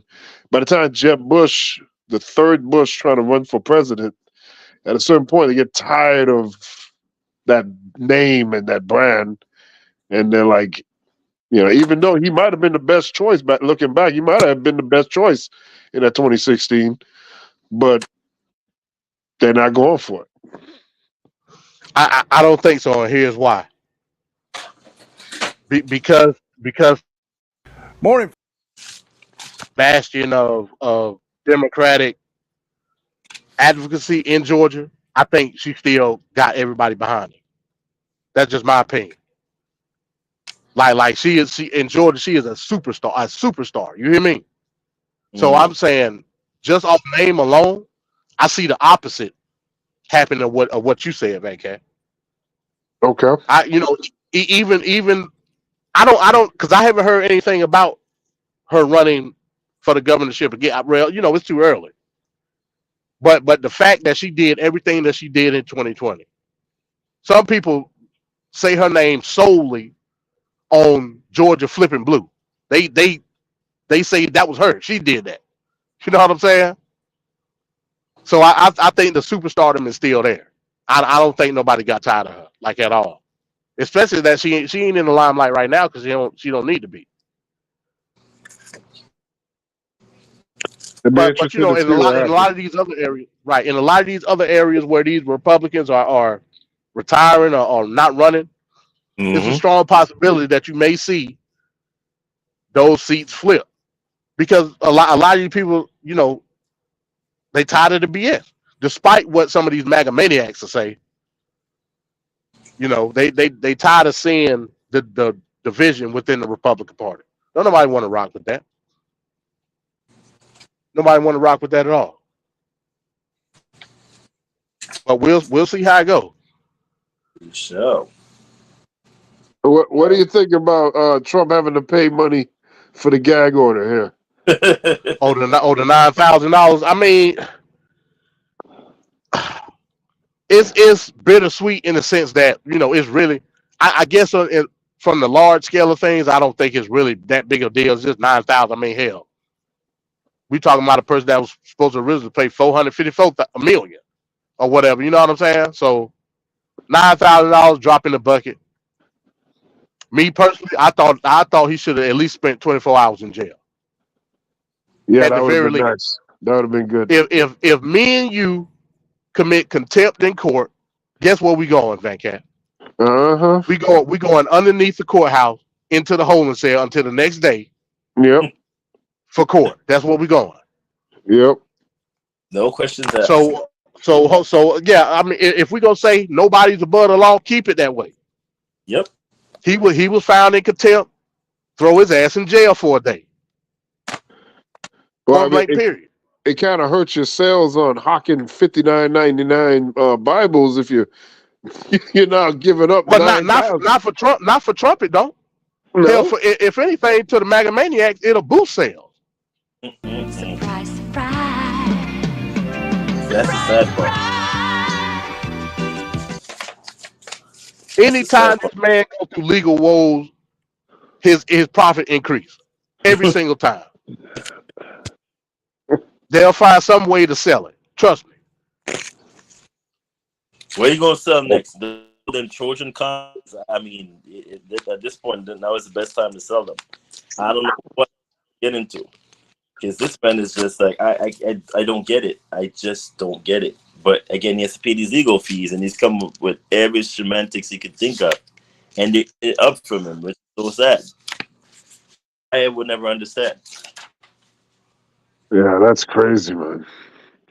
All right, Solar, are you still on? Yeah, Solar's gone, man. Solar done laid down, man. He in the fetal position. All right, so let's give our final sign-offs. Let's start with Ricardo. Yeah, man, it was a very interesting week in terms of politics. We haven't been able to touch on it, but there's a lot of stuff going on U.S. campuses, particularly in University, where a lot of friction is going on due to the whole Palestinian, biasness of the media not showing enough coverage, and a lot of college students are now protesting, and it's a big, huge thing because now it's waking up a lot of people to think, okay, well, there's certainly a lot of media biases. So we've been saying this from the very get-go from TFP, that the biasness is there in the media, and there's a lot of coverage that they don't show, and everything is pro-Israel, Zionist point of views. That is not the case with the campuses, and there's a big uproar now because there's a lot of rioting, there's a lot of vandalism, there's a lot of things attributed to what's going on in the Middle East, and now there's The college got Columbia surrounded right now. I just Yep. looked it up. It's really intense. Like there's a lot of stuff going on. There's all stuff going on in LA. Well, so there's a significant amount of major colleges and universities that are going through a lot of rioting and whatnot. What I would implore everyone to do is keep a very big eye out on this. And Joe has a big issue on his hands if he's not careful. And I said this from the get-go that this will be a culture clash, because it's one thing to support something, and then on the other hand, you're then saying, "Oh, I'm giving funding to Palestine and the Palestinians and whatnot," but you're not giving them, food or whatnot. So it's kind of like a conflict of interest, and that's the whole reason of the rioting. So it's not new to politics. It's not new to history. It's always been. But I would implore everyone to pay attention to this. It's going to be very significant in the coming weeks, because now threatening these protesters to not give them option to graduate, and there could be repercussions to this. So we'll see how this fans out.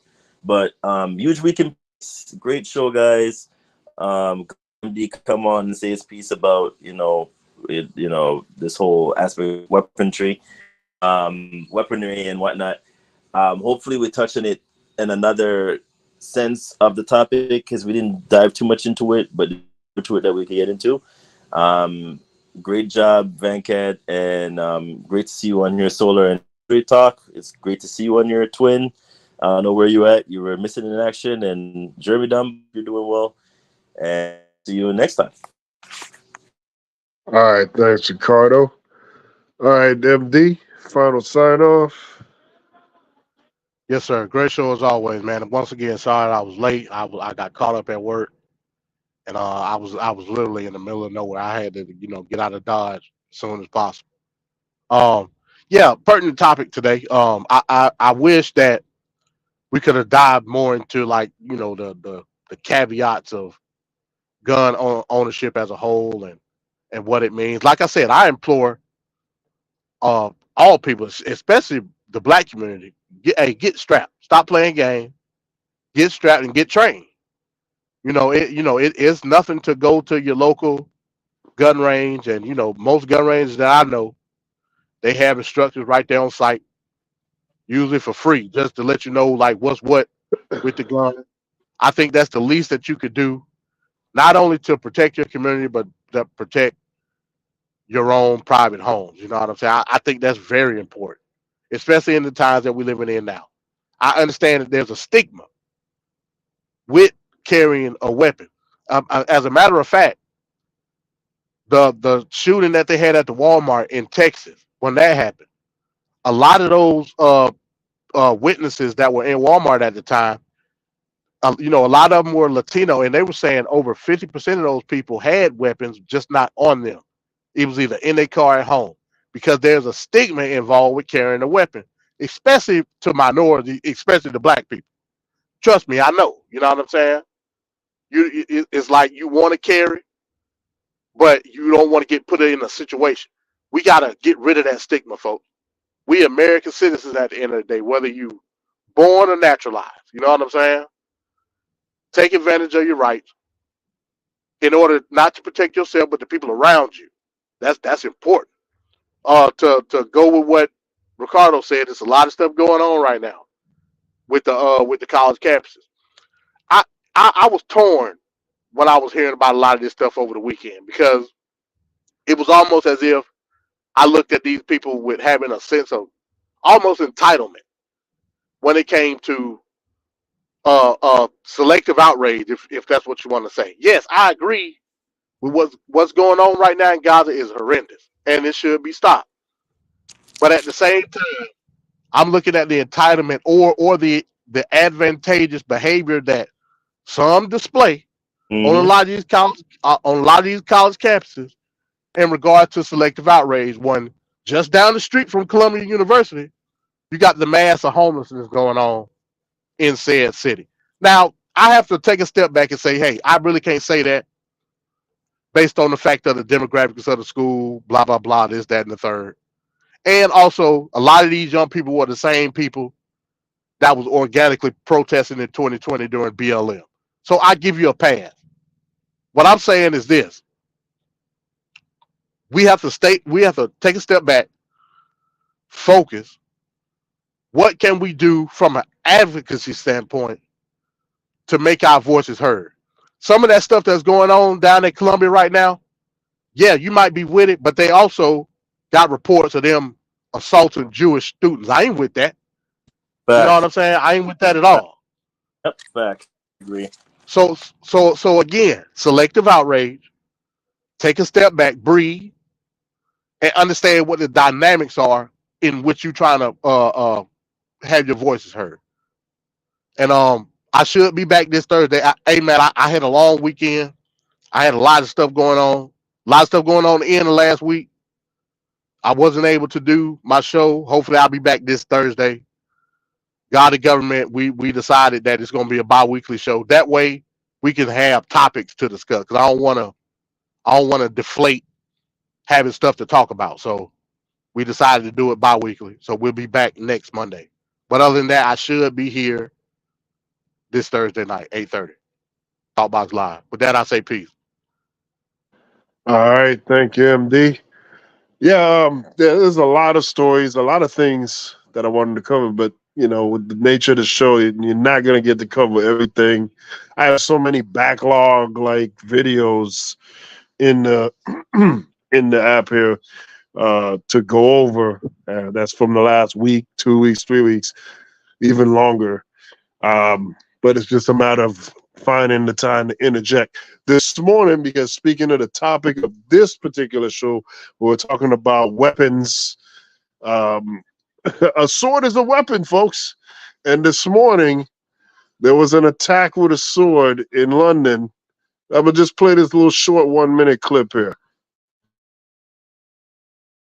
We're tracking a developing story out of London where a 13-year-old boy is dead after a man allegedly attacked him with a sword today. 4 other people, including 2 police officers, were hurt. Gloria is at the live desk now with what we know. Good morning, Stephanie. Police arrested a 36-year-old man after he drove into a home in London and then attacked people with a sword. Now, the scary scene played out around 7 a.m. local time today. You can see the video right there. Police say they responded to a serious incident when the car plowed into a home. They got reports of multiple people stabbed. Witnesses say they saw officers taser the man and take him down with a sword in hand. A 13-year-old boy has died from his injuries. 4 others, including 2 police officers, were hurt in the attack. Their conditions are not known at this time. The motive is not clear, but police say this incident does not appear to be terror-related and that there is no threat to the community. So we'll have the very latest for you on this story. Yeah, so they're attacking everybody with everything but the kitchen sink here. I mean, we're killing people with swords. I'm sure we got axes, hammers, blades, knives.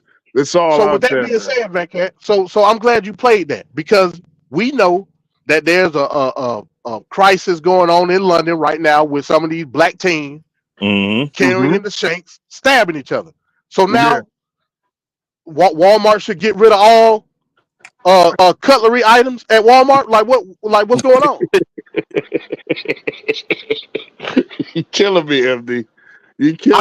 I'm just being honest. So you can't equate the killing to the tool that's being used. That's what I'm saying. Well, it's a little different though, right? Because I could go around with a DVD and shove it down people's throat, and they could die from that too. But I don't mean DVDs need to be regulated like that.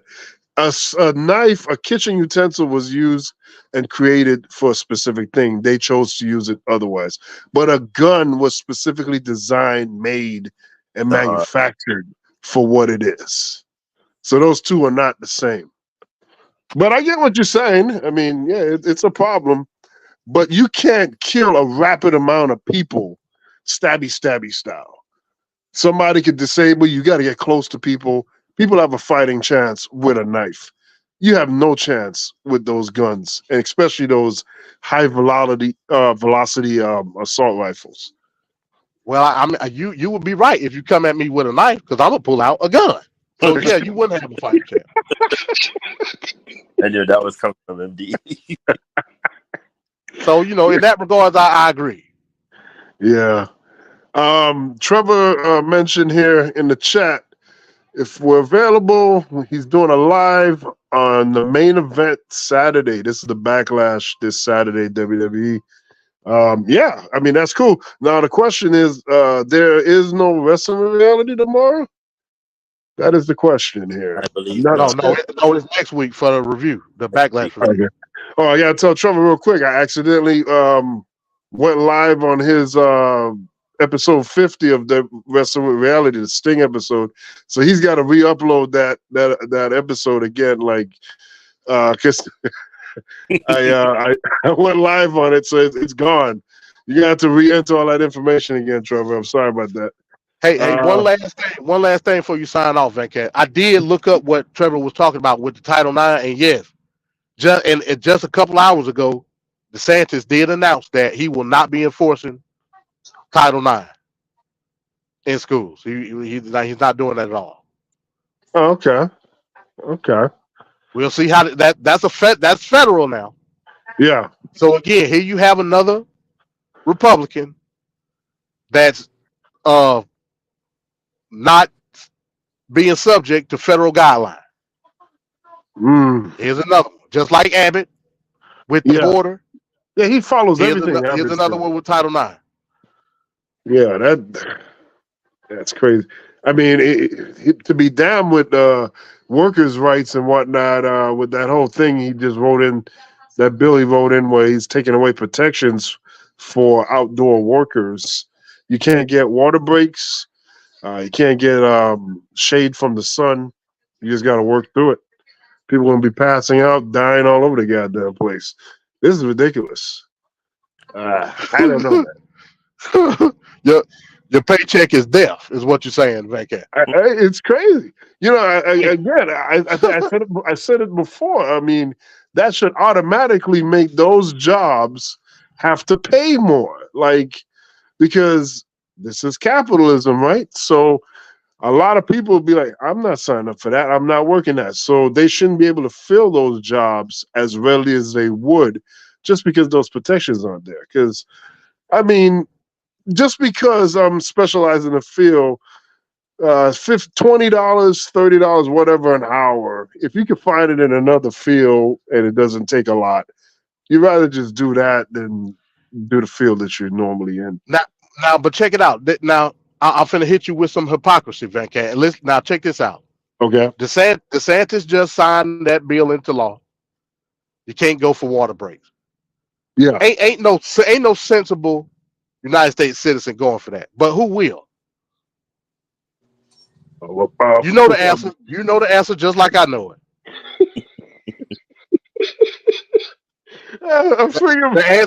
The answer is an undocumented person in the United States. Now, according to I'm just being honest. I'm just being honest. We found it in honesty here. So yes, if you saying I can't even go get a drink of water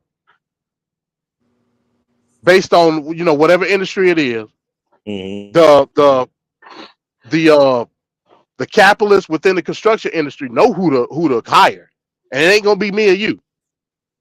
So on the same token, you want to tell me that it's a migrant issue in the United States? How?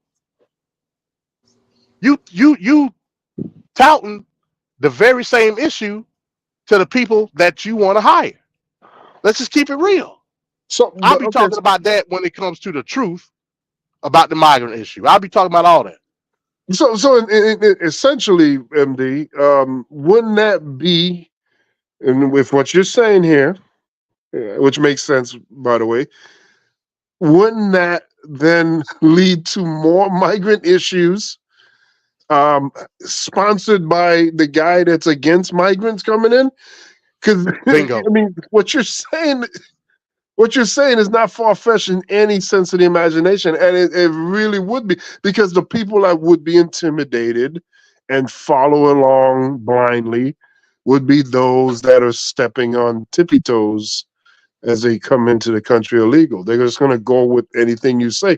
But a regular born citizen here that understands their rights, they'll just say, oh, hell no, I'm not doing this, and they'll just bounce.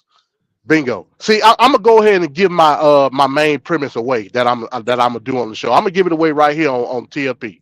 Uh-oh. The MAGA maniacs don't have an issue with the migrants per se. They have an issue with the migrants garnering citizenship. That's the issue. Don't let these MAGA maniacs tell you that they got a problem with Venezuelans coming here. They don't.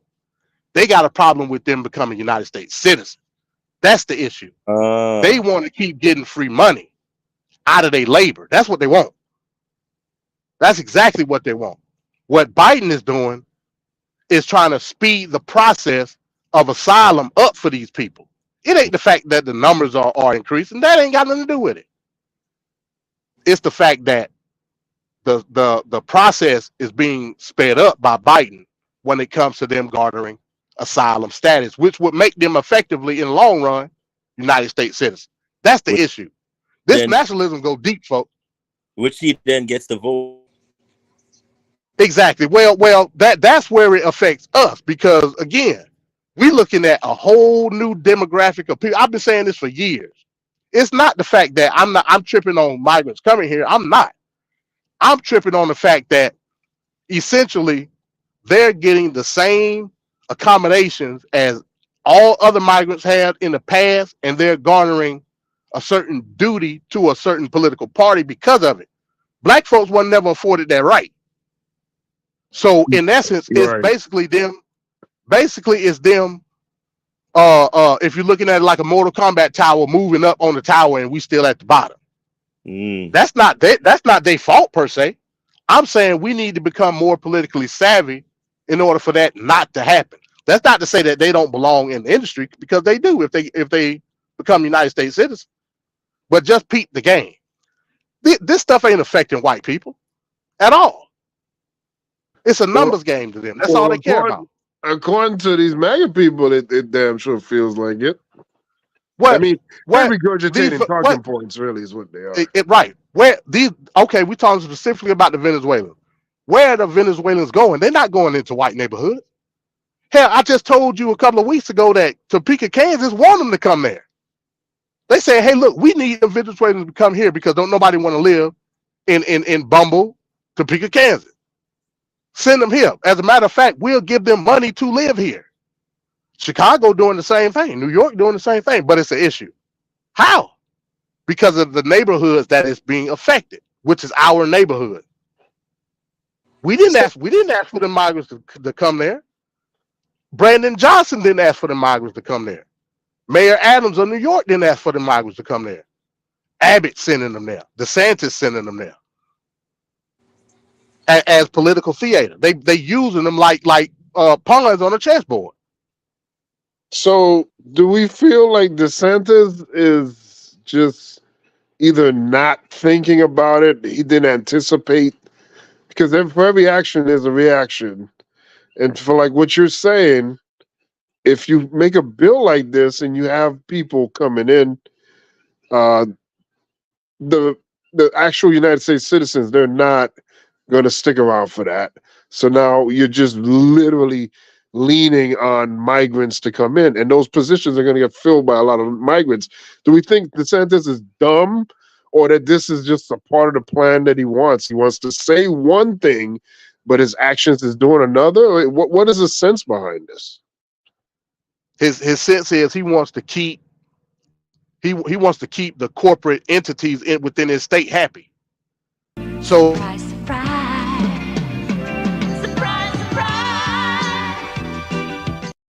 you gonna keep hearing me. So yeah, he wants to keep the corporate entities in the state happy. They don't give a damn about the migrant issue. They give a damn about making money, is what they care about. They're like, hey, we don't give a damn where they come from. As long as we can pay them pennies on the dollar, like give them to me. So hell, DeSantis said, I'll do you one better. I'll stop them from getting a drink of water. They can die right there on the day. They ain't got no insurance. They can die right there on the construction site if you want them to. And the construction mogul said, cool. But just stop them from not garnering United States citizenship where they can benefit off labor rights in this country. We don't want that. So let's create a narrative of the migrants is taking over. No, they're not taking over. That's crazy. I just leave it at that. Yeah. All right. The MAGA maniac don't go that deep though. You only gonna get this from me. So you're gonna be on Thursday at what, 8:30? Yeah, 8:30 Thursday night. The truth about the migrant crisis.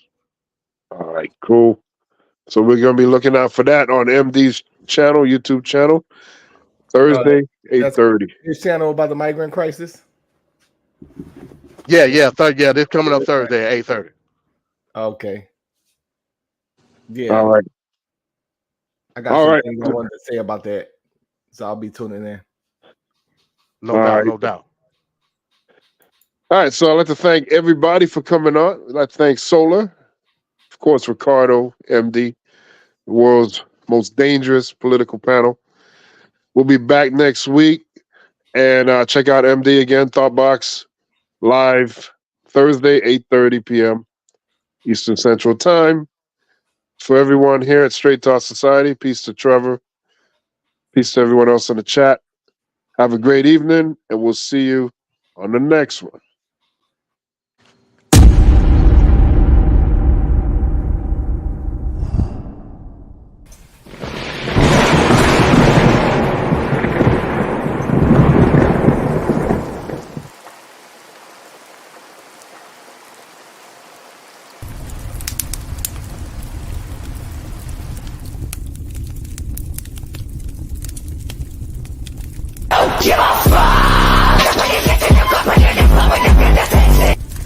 She just said a terrible thing.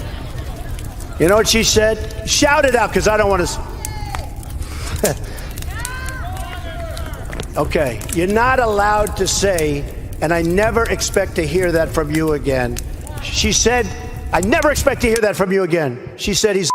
That's terrible. Terrible.